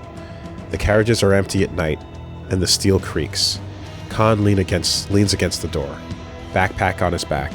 He gazes down the swaying carriage track, the steel warm belly of the metro. A few lonely people sit there. Lights on in economy mode. Grad is at war, and going out at night without special permit is forbidden. One night, when officers came to poke him with rubber truncheons at the train station, Khan bought one for himself. He now sleeps on station benches and behind the tables of open cafes, avoiding hotels. People have a habit of getting lost there. The yellow light of industry shines in window after window. The metro train exits the tunnel and climbs up to the bridge. Below, the downstream of Peremenaya Vira in front. Giant cylinders of gas storage tanks rise on the riverbanks, a row of cucumber plantation floodlights, and the hydroelectric power station. This is the Poly Factory, the Tyrannopolis, the post-megapolis, the penultimate development of the human settlement. The part of the city Khan has come to was once Lenka, the capital of Ziemsk. And here František the Brave was born, and Teresh Mahayek. But by then, the tumor had long since engulfed Lenka. Grad scientists predict that within the next 10 years, the polyfactory Mirova will grow together with its suburbs to form the last human settlement's developmental peaks, an uninhabitable part of the geosphere, an ecological disaster zone, a necropolis. It won't. because before that, the Pale will have swept over this bit of land. On the horizon, over the bay, a black swarm of Grad's cruisers drifts northwestward. Swarms of fighters dropping from their bellies like seeds. These are reserve troops. Tonight the Mesk Navy raided Grad's Isola, the home Isola. There is no good news coming from Katla, or the Holodnya Zemla region. The vanguard is approaching across the Boreal Plateau. 35 million people listen to war news through the radio, behind the train windows at the poly factory. They're all slaves. Only one does not listen. He already knows what will happen. This man is a nihilist, and Khan has come here for him. He steps out at the door at the station, zipping up his jacket. The platform is empty and quiet, the cool of late southern winter. Poplars rustle in the wind, and industrial ash falls from the trees. He descends the echoing stairs down to street level, walking between partially collapsed huts. The landfill looms above them, an invincible monument. Silver cylinders shining from 5,000-watt projectors. The street is poorly lit, with wooden houses squatting on either side of the road. The ice cracking beneath his feet in mud puddles. The road is not paved. Khan stops in front of a particularly dilapidated double-story apartment building. The wooden facade creaks in the wind, threatening to collapse on him at any moment. He checks the address written on the back of his hand with a pen, then goes upstairs through the dark, ammonia-smelling hallway. He lights a match and two flames dance in lenses of Khan's glasses as he searches for apartment number 3. An old man in his underwear comes to the door, with skin hanging over his chest and looking like he's been embalmed. He used to be young and charming, with his extreme worldview, mocking everyone and everything, and calmly talking to those little things that led ordinary people astray. This clownery, along with the social conscience typical of northern women, earned this Koiko the biggest win in his life, Ziggy's mother. However, the marriage turned out to be a farce for him. Besides, the woman did not allow herself to be disciplined by Ziggy's nihilistic father. Ziggy's father didn't discipline Ziggy. He cared about him enough to leave the boy in Vasa. The nihilist himself went back to the poly factory, went to the gym there, and stayed healthy to live like a true nihilist until he was 100 years old. Nibbling on every vile hour, knowing that there were many more ahead. All of this is clear to Khan, and it's in his backpack in a folder. He wants to know what happened when Ziggy came to Grad to see his father 3 years after the girls disappeared. What happened between Ziggy and the girls? What he missed?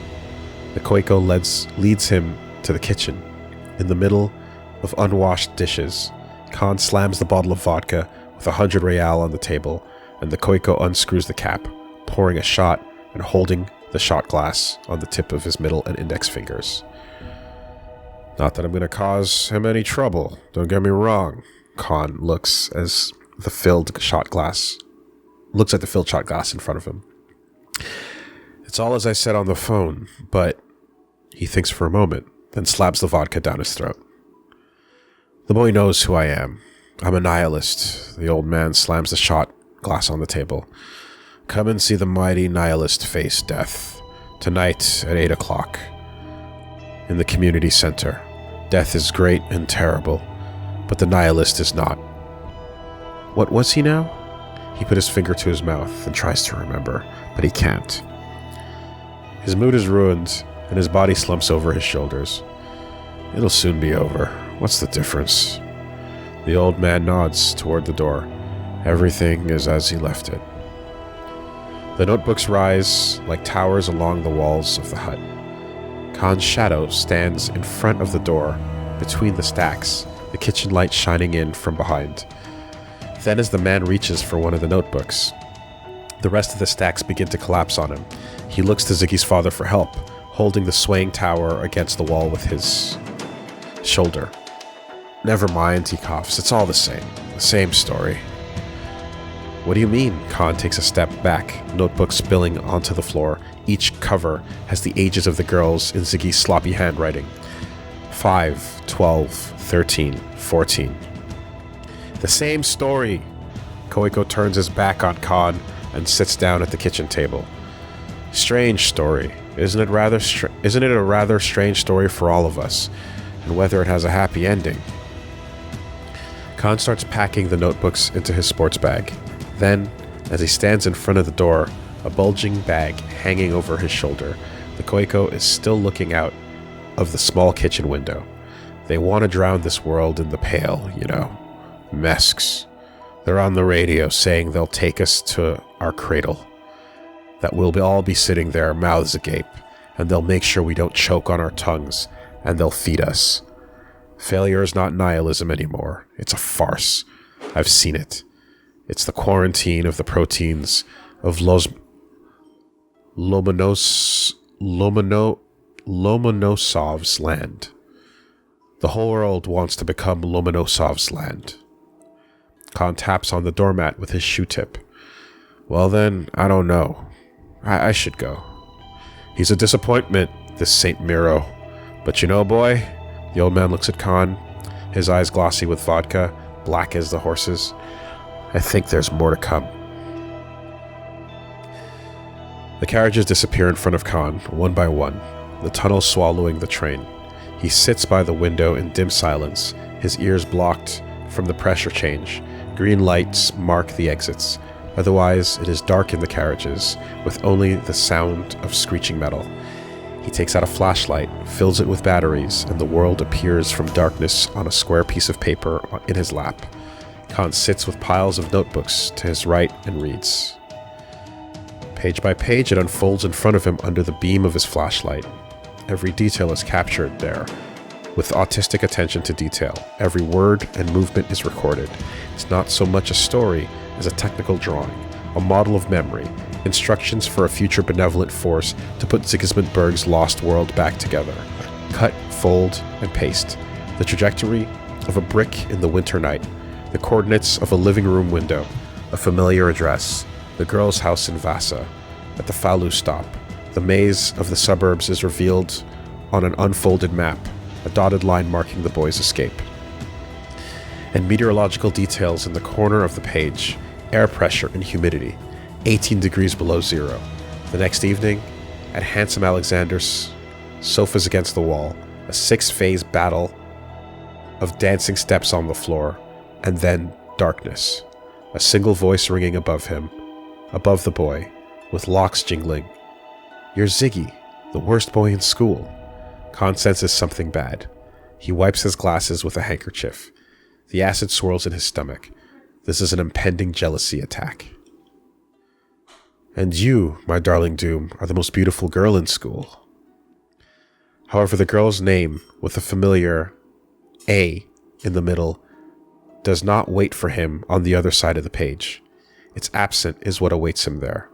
He and the world around him are no more, and the dates under the pages move forward from New Year's, once or twice every week, less and less often, until the 28th of August. But on the pages themselves, just an empty grid. Khan grabs the next notebook and flips through it, and then the next one. He pulls out the rest of the notebooks from his backpack, and they all have the same story, a strange story. The light from the platform shoots a sieve into the carriages. It radiates through the rows of windows, one window at a time. Khan raises his head, and his glasses light up. 2 bright illuminators. The final stop. He doesn't understand. A fat idiot with a bright blue tie. Somewhere there's Sigismund Berg, who knows that only shells remain of his story. The magnetic tape hisses, and the heart alone rotates on a plastic disc. And the numbers, he has those too, inseparable from the world until the end.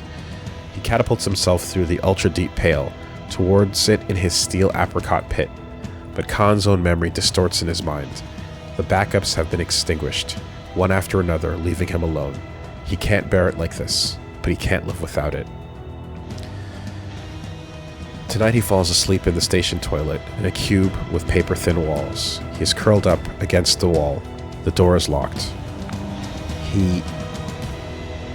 His body is covered with a tricolor shroud, ragged from time. Strands sweep the floor as the man tosses and turns. He can't sleep. Something is wrong. Something is very wrong. Speak. You always have such cool presentations, in history and natural science. The man opens his eyes and looks into a blank face, smooth blonde hair falling onto the tiled floor. The child lies asleep in front of him, doesn't breathe, doesn't smell. Where are you? A low vibration. The invisible companion doesn't answer. Khan curls up as tightly as he can, but the cold doesn't leave his bones. He repeats, I am at the end of the world. I'm at the end of the world.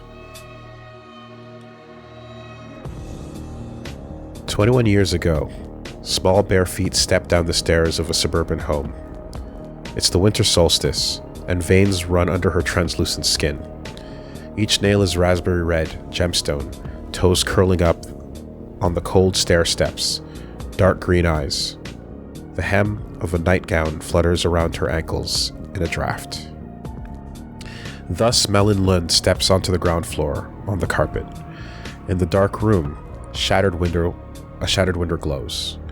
The curtain swells like a sail, a brick lies on the floor, and the entrance door is open. She herself is a mirror, a perfect copy of the world. But something is wrong. It has always been. Her surface is flawless, like that of an adolescent, radiantly pure. It is the light that is mistaken. It is the world itself. Two young girls step to the side of the third in the dark. The eldest is holding the hand of the little one, who points towards the window with a fairy godmother's magic wand. The window hangs like a cracked smile in the frame. Look, she says, it's going wrong.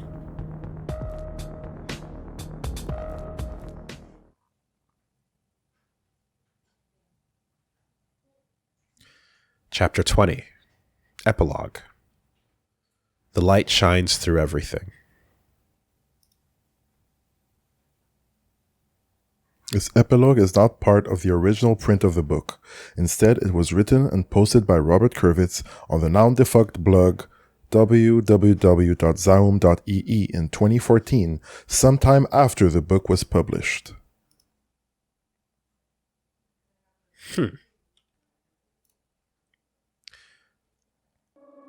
Revachol, 75 years ago, 2 years before the turn of the century revolution.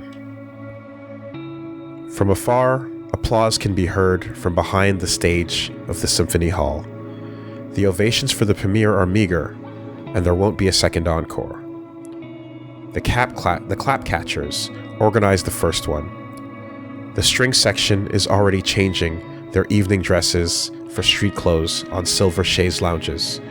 The end of January sky is blue outside the window, and in front of it stands Comte Émilie de Pérouse Maîtresse in a black frock coat, with a dodecahedron in his hand and his hair tousled from waving his hands while conducting. Émilie is a controversial figure. He's an aristocrat and the Comte of the Pérouse and Maîtresse countries, but his hatred for the bourgeoisie, who he believes has usurped the higher class, makes him a supporter of the proletariat and therefore the revolution. Living off his inheritance, Émilie has come to consider himself a composer. He's feverishly thirsty for fame, but he's decided to win the people's hearts with the dodecaphonic compositions. The Comte's musical style is based on a dazzlingly modern geometric symbolic system of harmonies, which has nothing to do with the music of the rest of the civilized world. To the human ear, it sounds like unbearable noise. Emile regards tonal traditional music as embryonic, mind-numbing lullabies, or music for amoebas. He conducts his own work. No one else can or wants to, using a cardboard dodecahedron instead of a conventional baton. His cheeks flush with excitement, and the dodecahedron trembles in his hand. Shall I go back? He shouts. I'll go back. He rushes through the room like he's driven by a fever. The symphony orchestra director stops the Comte discreetly at the door. I don't know. Perhaps it's not necessary to go. Why not? The man doesn't understand. A whiny smile appears on his face. They're calling for me. It was enormous. It was enormous. The director scratches his head. Well, it was something. But you've already been there once, and it's not good manners to pull the audience's politeness to put the audience's politeness to the test. The hall has gone quiet. The wind blows outside the window. I don't think there's anything wrong with it, says a fat colleague, patting the Comte's shoulder. The idea was good. The execution needed a little polishing. But you know, in the end, everything fell nicely into place. And so what if it's not played again? You'll polish the next one nicely, and it will come. This is said by a man who writes mostly flute concertos and solo pieces for the flute. The next one. The director still scratches his head. Maybe it would be better if you didn't write about it. The Comte hears him whisper to the critic gentleman. The Perouse maîtresses have been generous to our institution over the years. The flushing of Comte's face turns into malign tremor. The smile still lingers. Unnoticed, he returns to the windowsill. Passing by the bustling woman, the sound of the director's attempt to cover up can still be heard, and the critic talks too. Complicated. One cannot become famous with such a thing. It's disturbing to listen. Behind the glass, the branches of trees sway in the dark blue evening. Disturbing to listen. The Comte whispers. A metronome stands on the windowsill. He lets the pointer tick. The tempo is grave. The slowest possible. Cannot become famous. Well, come on! The concertmaster exclaims. In my opinion, every person has their own language of sound. A plump lady looks towards the Comte. I sincerely hope there'll be another time. Only perhaps not as complicated. Laughter echoes. A sigh of relief passes through the dressing room. At the end, everything came together nicely, the man mumbles. He slowly turns around and looks at the room full of people from under his bangs. So, am I the only one who thought it was enormous, huh? Tick, the metronome replies. The branches of the trees swing behind the man's back. I thought it was unconventional, says the concertmaster. And really, there were good moments. Good moments, says the Comte. Tick, says the metronome. A man is juggling a dodecahedron from hand to hand. But which moments did you like the most? Well, the beginning and the second part was beautiful, the woman fiddles with her violin case. And tick, tick, tick. Azimuth, someone claps their hands in the silence. Tick. Boreas, sector. With eyes shining like lightning, a tiny man enters the room. He claps his hand on every beat and says one word with each step. Nadir. The little man finishes and bows before the Comte. Every single part was absolute, mathematical perfection. Don't even make the next one, don't ruin it. Disappear. It doesn't need any more. The man clenches his tiny hands into his fists. His velvet suit jacket has elbow patches. I'm going back to Grad. He turns to the room. In 2 years, the Mironova Revolution will start, sweeping over the earth like a thunderstorm. And its failure will usher in the entire next century. The century of the decline of human reason, where every following year is darker than the previous one. He moves around the room like a ball of lightning, threatening to pounce on someone's face at any moment. From that end, through the polar night, comes that music. It plays on the carriers of the future. Magnets, yet still, it doesn't come from there. You'll become famous, Monsieur Maîtresse, and your music will reach us from the true end, even further, where all matter is a memory. That's how white light sounds, shining into every dark room, reversing all revelations. He rises on his toes, under the critic's nose. All revelations, I said, reversed. Tick. Little man turns his head back like an owl. His gaze searches for a lightning rod and finds it in the form of a Comte. The latter's face spreads into a smile. The man gasps. So, do I become famous after all? Do you really think it'll happen like this? I am certain of it, Because beyond the light? Ion, interrupts a child's voice. Ion! Let's go already. The little boy stands at the door, dressed in festive attire.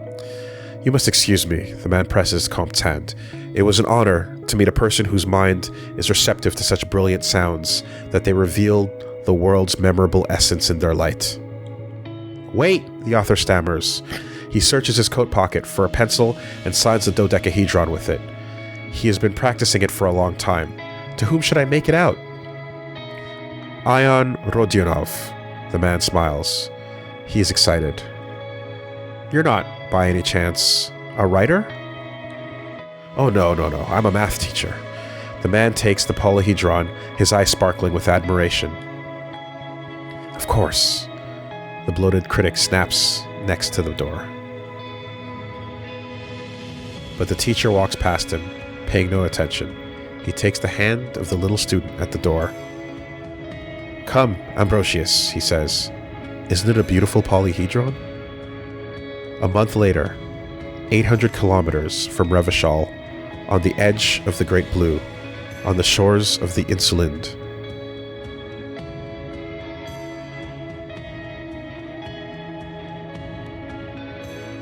The sail of the yacht catches the wind fiercely.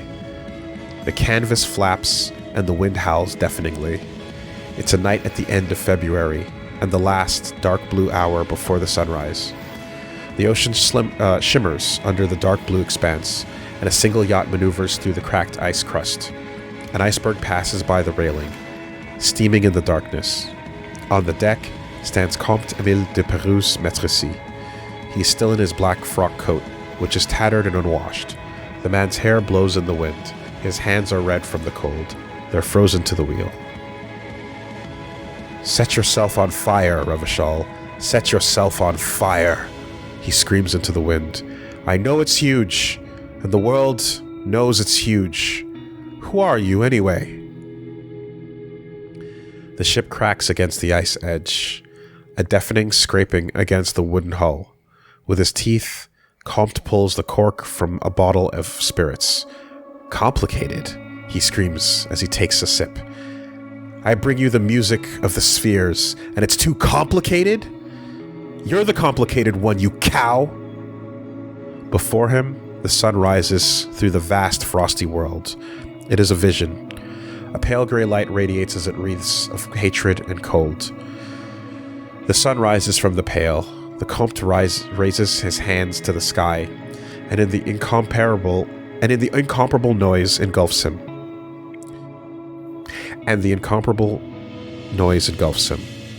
It's louder than the wind, louder than the grinding ice masses. Spit sprays from the man's mouth, and he howls his favorite cadence.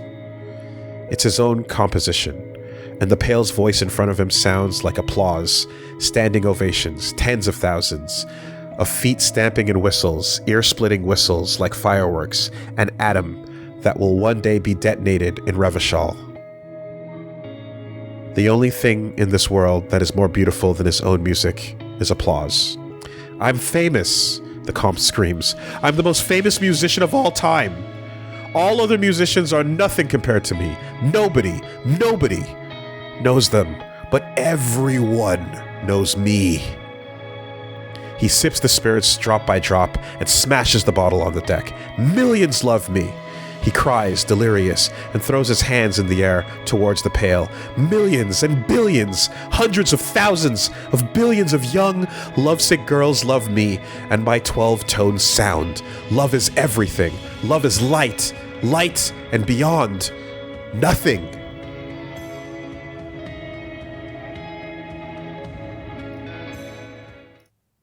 And it seems like there's one more. Bonus, deleted scene. Khan's mother. This deleted scene was posted in 2013 after the book's publication on the now-defunct blog at www.zaum.ee. It continues the end of chapter 11. Please. Big tears flow from Inayat Khan's eyes. Tell me who you are.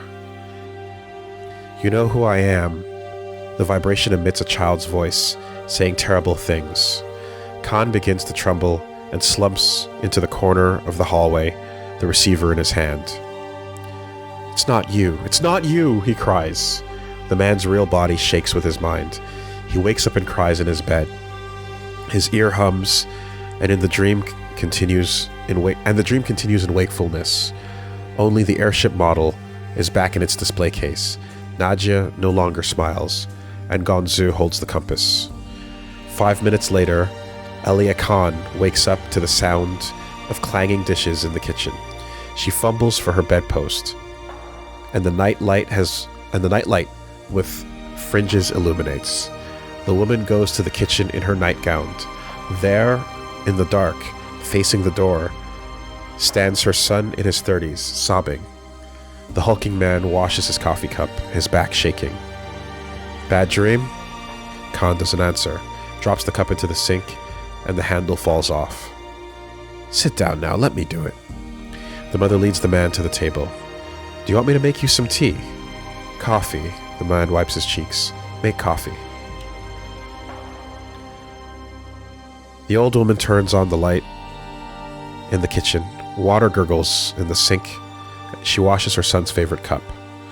There, Ramat Karzai's last journey winds through the dunes. Then the woman puts water on the stove and sits down next to Khan. "I asked," he pants, "for her to tell me where they are, but she didn't." "And she is... Malin," Khan swallows. "She called, and the others were there too. They said I should leave them alone, that I'm torturing them." It's quiet. The kettle starts to whistle. Khan's mother gets up from the table and searches for powdered coffee in the cupboard. "You know what that means, don't you?" Khan is no longer sobbing. He looks at his fingers on the table with a blank expression and says, "Everyone would have gotten what they wanted. Only I wouldn't." "No, darling." Elia puts the cup of coffee in front of her son on top of a newspaper. "It's you who gives yourself this kind of advice. You know what you need to do. You don't have to chase after the Ziggy guy, and you don't have to go to the person who talks to the dead. You need to go to work." "But I'm already working." Khan takes a sip.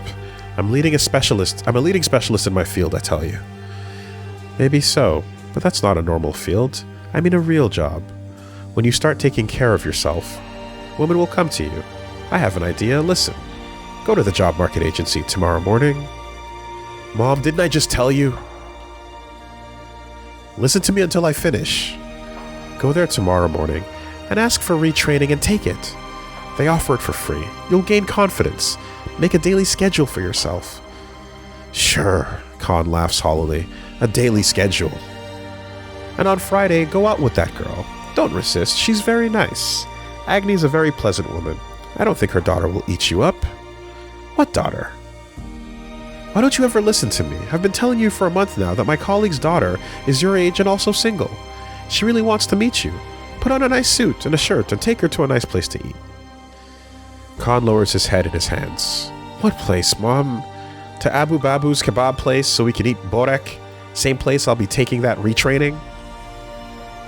"You know what we'll do? I'll give you some pocket money.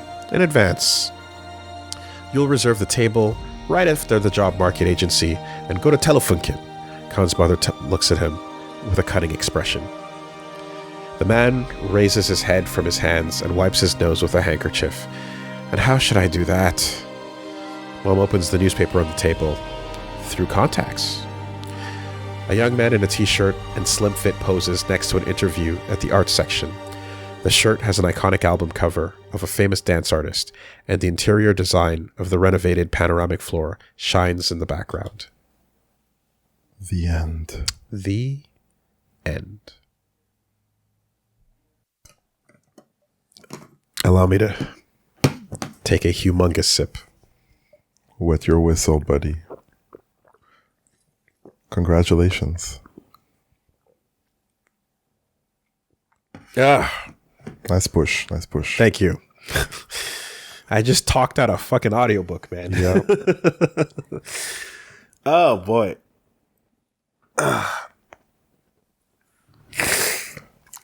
Good stuff. Good stuff. Okay. What can we piece together? I might have to listen to some parts. Oh, trust. In this particular section. The abstract flew towards the end. Yeah. And I think as we started to focus on Ziggy aggressively, I was like, oh, this is not just Ziggy Gaiden. I was like, is this like the like are we following him? Like, what is the switch over here? It's like it's not like there's moments of jumping to different places, and then it became less than it became not just a Ziggy cut, but a focal point. And I think as it followed him to the introduction of Doom, that was probably the clue, right? So again, I'd have to definitely reread and piece together the words and the implications, and you know, there's a little bit of like vocalizing and processing at the same time, but and this is where I suppose Azina, who's you're familiar and you're sitting here too, maybe you can like lend in any interpretations of how it went down. It seems as if Teresh was sold out by both Khan and Jesper, right, to Internal Affairs, and they got what they wanted out of that deal by handing him over. That's where the envelope, the second envelope, came into play. That's where the phone call and the key that he was given came into play as well from 2 years earlier. So from the jump, they were compromised when Teresh came to them to try to solve the case. I'm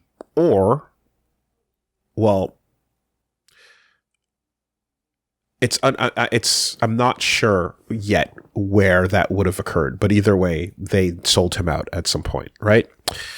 In the meantime, him contacting the old owner to talk about Harnankur and then making his way back over to it, it seems as if the value of that existing ship is not just a collector's item, but because it is a non-entity that continues to exist and that you can keep it in existence by thinking about it, it appears that it's capable of being used as a like communist nuke of sorts that they reference earlier when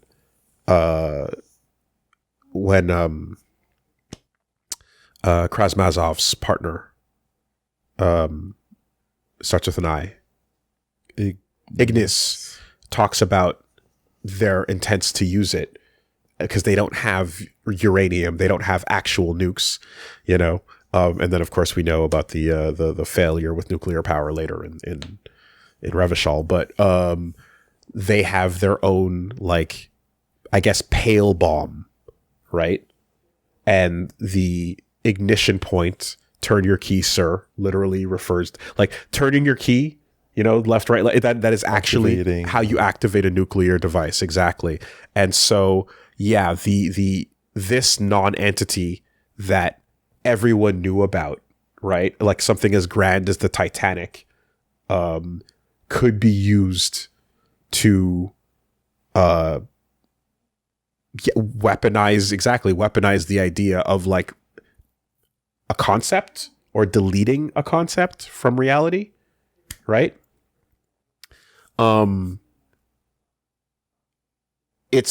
I'm not sure if the damage is merely the erasure of the idea or if it's more directly like pale causing.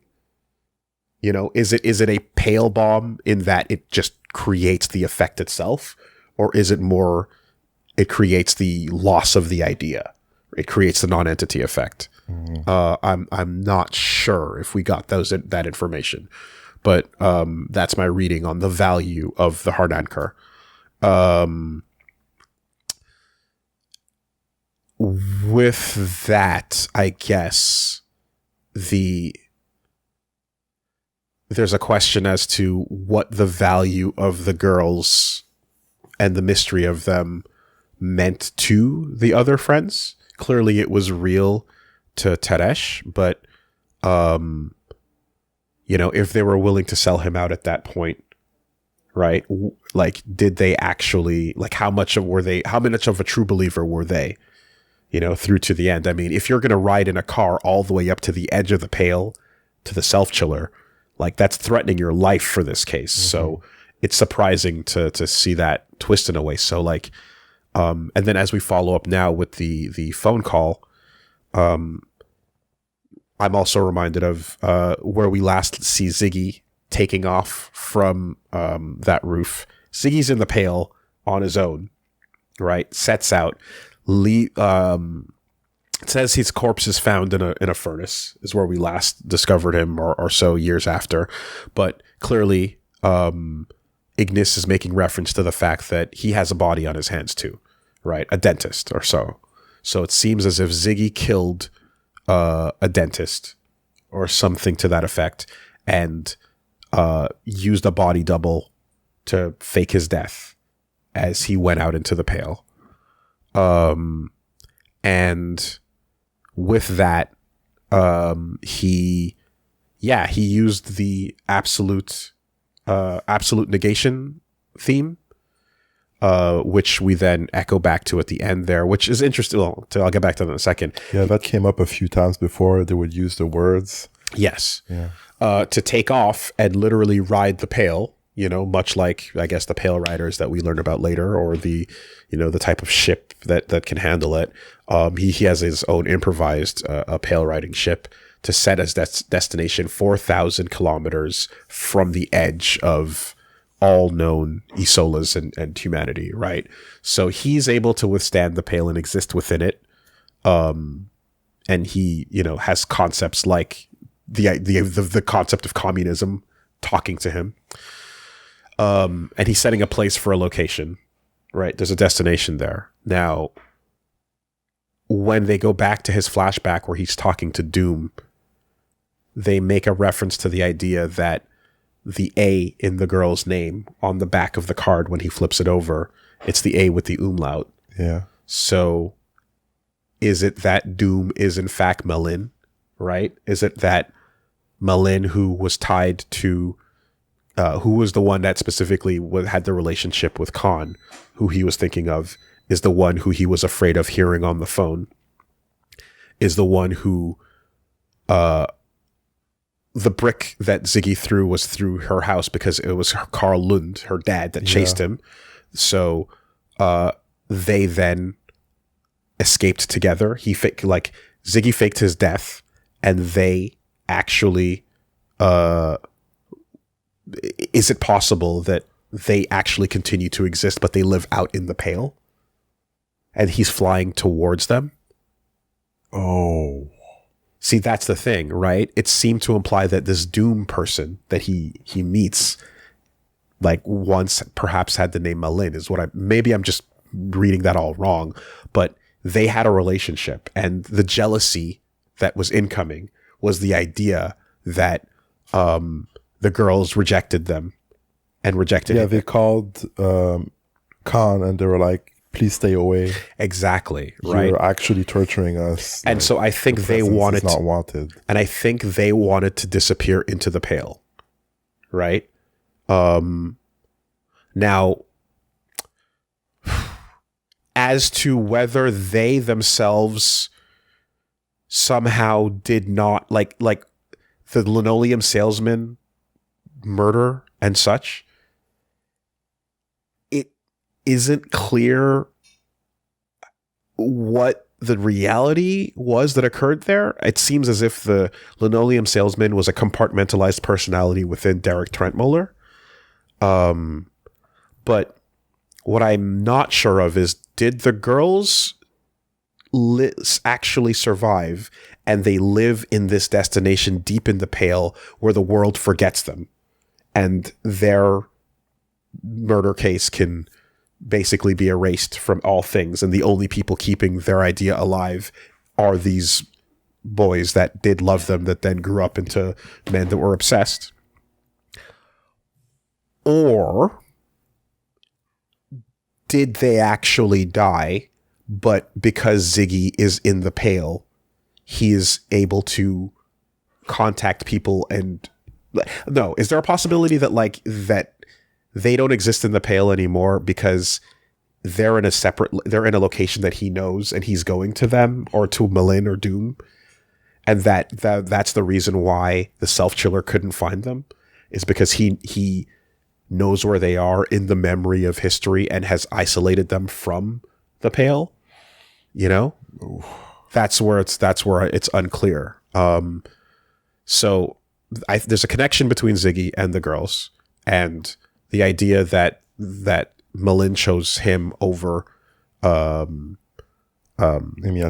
Khan is there as well, and that jealousy is there, and their pictures being erased, and photos of all the boys and the girls together, where the girls are erased but the boys are still there, are proof of the non-entity effect in motion. But all that connection to Ziggy and you know, all that stuff that was set up, like it is for a reason. So the only, you know, he did fake his death and he is going to that location. They are probably there. They are, and he is probably being called on the phone in his dreams through the Pale to be told to let them be forgotten. Right? It seems they want to be forgotten. But I think that it's either a case of they never died and disappeared into the Pale, or they did die, but Ziggy, who has the ability to ride the Pale and speak to the dead, has found them and has them in a location apart from all of that, you know? Ziggy was, okay, Doom was Malin, but all of Ziggy's notebooks imply he's obsessed with their disappearance too. He was. The code with the dates, 5, 12, 13, 14. On his knuckles too. Yeah, he was absolutely obsessed with their disappearance as well. Yes. So that makes it, and there's no implication as to them or the linoleum salesman not doing what he did, right? That happened. He observed them. You know, like all those events were described.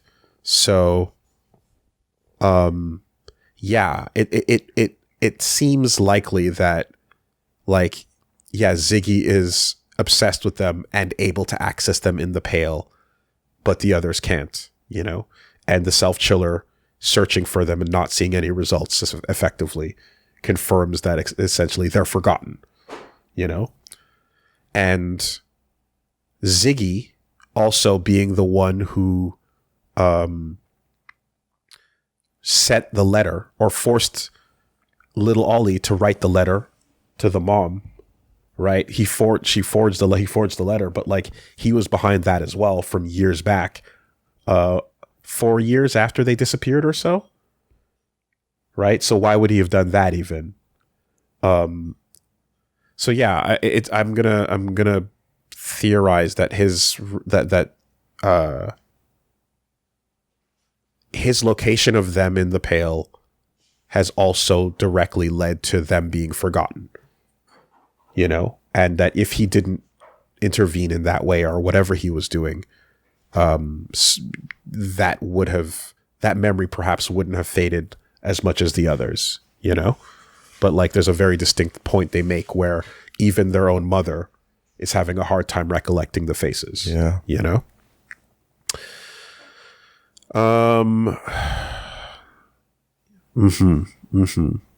Beyond that, I think this is all set to the backdrop of, again, the world ending, you know, and the ironies that occur as the world ends are fucking wild. You know, the idea that the fucking monster that is Vidkundherd then gets a movie made about him, and the irony is lost on the audience because if they don't interpret it as a negative thing, you know, then the fascism is actually just promoted by the movies. That's such an incredibly strong, brutal point.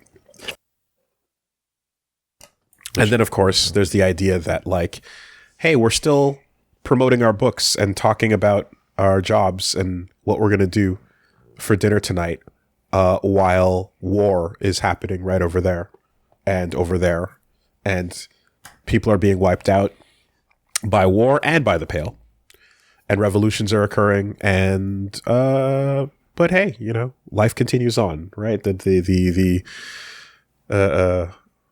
a semblance of dignity is over the surface of real shit. That's all happening. There's the idea as well that when, I guess with that epilogue in Revachol, it's interesting because he plays the perfect song, right? And he's talking to the actual name of the person involved with the non-entity bomb later on with Ion.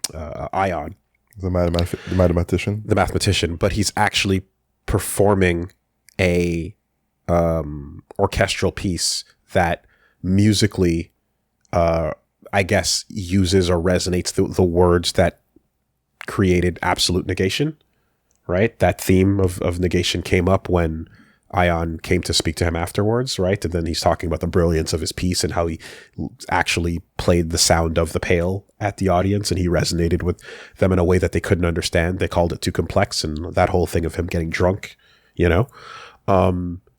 Which almost makes me wonder, like, did his performance trigger a similar, like, non-entity event or tear in the Pale, or the creation of a moment that would then lead to Revachol's demise?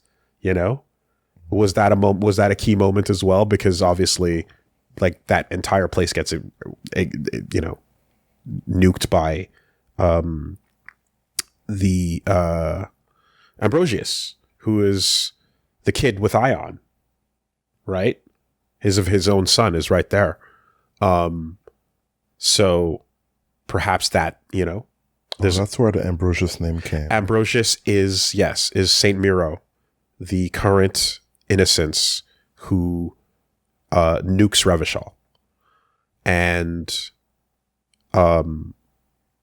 does the absolute negation performance there, you know, was that the cause of something similar as well, like a Pale event? Could be, you know, there might be a reason why they called attention to that. So,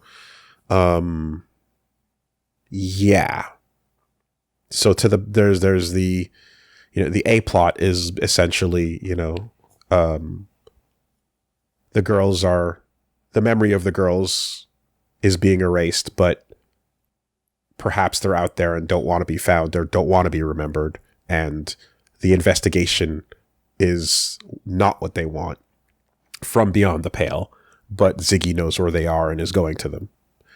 And then on your B side is the compromise that Khan made to get to get paid out, but also the sequence where he went up to the penthouse and the other collector, the Desparosito, had jumped at that point. Yeah, I'm not sure what the trade-off was there, right? And it doesn't seem like he's in a particularly great state after the fact.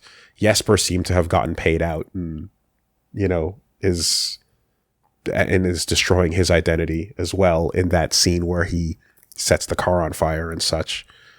But that's kind of what I can make of it without rereading for now. And yeah, I definitely felt like when they were discussing the, like, oh, did you like it? How was it? Was it good? Oh, well, the beginning and such it's almost like a self-commentary on how the book itself was received, for sure. Reminder that what we were told is that this book was released and was essentially a commercial failure, and then the depression that led to the creation of, you know, like, maybe make a game with Zaum and the speaking to the grandkids, and the whole thing that led to Disco was because this did not pick up and essentially only sold about 1,000 copies, I believe, or something to that effect. So, yeah. yeah, the self commentary is not lost in like, hey, did you like it? You know, in that segment there. But anyway, I feel like I'm talking to the air at this point. So, of course, if anyone has any theories they'd like to posit or throw out there, I'm definitely open to hearing what you think. But very interesting. Did Khan actually like interact in person with the Desperacito? Like he goes and he gets on the elevator and the secretary welcomes him. Yes, he's been expecting you. And then he goes up and the window is broken. He's already jumped. And he's jumped. Yes. And then he tells the secretary not to call the ambulance for 10 minutes. For 10 minutes. So that he can get what he needs to from the room and then escape to the bottom elevator floor. So... and then he finds the information that leads him to the next part. But the thing is, on the phone with him, with the collector, that's where he discovered that Ziggy was the previous owner. Right. Or the next owner. The next owner that, yeah. Did Ziggy use it to erase the girls himself? Is that what that was? The HARNANKUR model is, in fact, a non-entity bomb that can erase concepts. The communists were going to use it to erase ideas. Ziggy being the owner means he could have detonated it to cause the girls to become non-entities. That makes a lot of sense. Hence, the urgency in that being a lead when he gets that information on the phone. And the key he gets in the mail, I guess, is the key to using it as such, right? Using the one that he has, because he's basically got a concept nuke in his basement. I think Jesper lost hope and willingly gave up memories of the girls, which symbolically and literally erases himself since so much of his identity is tied to them, whereas Khan needed the money to find Ziggy and bring evidence of the girl's existence to Rodionov's deep. Yeah, but Jesper's last scene, like, was pretty much just, was burning everything, including the photos, all of it. And presumably then fading into obscurity, with pale on the clock, with it being pale o'clock. I can buy that. And yeah, Khan is definitely more desperate, and the idea of accepting a reality where Malin rejected him or chose someone else over him is more painful than any other. Perhaps even including, like, fully uncovering the mystery. But whatever the case is, the Internal Affairs clearly knew enough about what Teresh was up to, and were able to use that as leverage to, buy their betrayal. Yeah. I do wonder if that's what it was. Doom is Malin, and did Ziggy just use that to create did he detonate it? He clearly knows way more about Pale, Traversal, and everything else than we initially thought as we go forward, and especially as you jump forward in time, and he has that moment of like going, Ignis is a figment of my imagination. You don't know anything I don't know. But then he actually does and reveals, and reveals more. So, all right. Anyway, anyone, anything, anyone, anything, nothing. Okay. All right. Fine. Jesus Christ.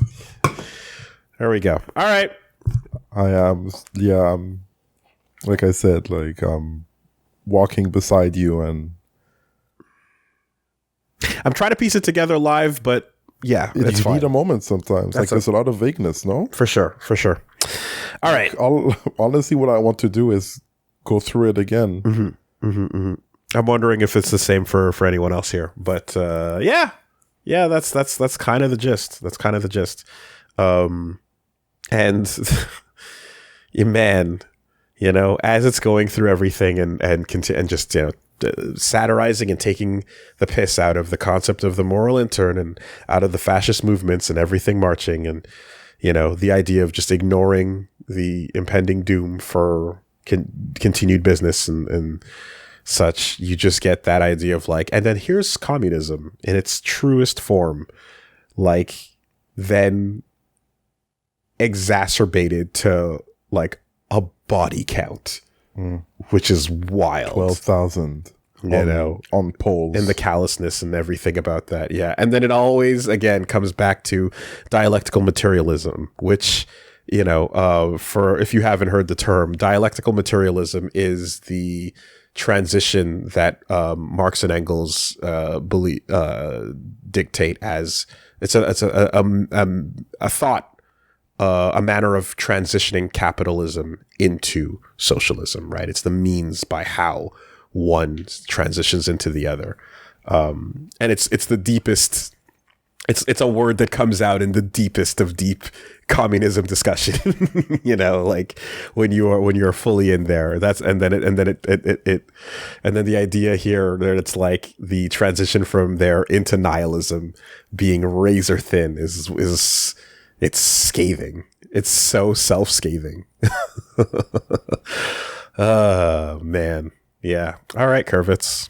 kind of almost hopeless. Is it? Sounds good on paper. Seems as a theory. Seems like it smells like failure the moment human beings get involved. Right? Yeah, that's what people say. You know, can you shoot for the moon and land among the stars? I don't know. But in the meantime, there's a wall and there's bullet holes in it, you know? Yeah, it's the world of disco and Sacred and Terrible Air. The world of the pale is, you know, it seems as if like more than any other ideology, like even Krasmazov, who is the mirror of Marx in this world, like, you know, with the suicide at the end and such, all of that echoing, it seems as if like that is perhaps the philosophy that like physically manifested the pale. You know, it seems like that actual concept created this impending, unstoppable, but excruciatingly slow end of the world. And like, that is, again, an incredibly self-scathing thing for, you know, Kurvitz is critiquing all the different ideologies. It's probable that he leans towards the Mazovian, but these are the flaws, these are the problems, and this is when it all goes to shit, you know? So, all right. Asuna, I would say that the successful existence of small-scale communes is something to be said for it. That's often overlooked. The biggest issue is trying to scale it up beyond the village where everyone knows everyone involved by name. Oh, yeah, certainly. I mean, look, we can get into dialectical materialism. We could, you know, but I do think it's not lost that, like, this setting in particular is just, like, it all leaves a bad taste in the mouth. And like, with that, there's a, like, even if you try to be like hopeful, there's like a like, I don't think the setting is hopeless. I think the setting is one that acknowledges the problems, the issues with, you want to call it the human condition, whatever. But like, it seems like it finds its moments of beauty in the pocket, and it's a little bit about appreciating those as you can. 'Cause that's life. nothing great is necessarily destined to happen after this. Yeah. That's life. Peaks and valleys, no guarantees. And the end will come And the end will come for us all. Mm-hmm. That's what I get. It's sad in the sense that like your main characters are haunted by their past and ultimately undone by it, but at the same time they're just because they're main characters doesn't mean they're good people, and it certainly doesn't mean that like, you know, they're walking towards an end that is, you know, a happy one by any nature. So them living in a world of denial, in a world of betrayal, in a world of giving up, you know, is the ultimate end states for what's going on there.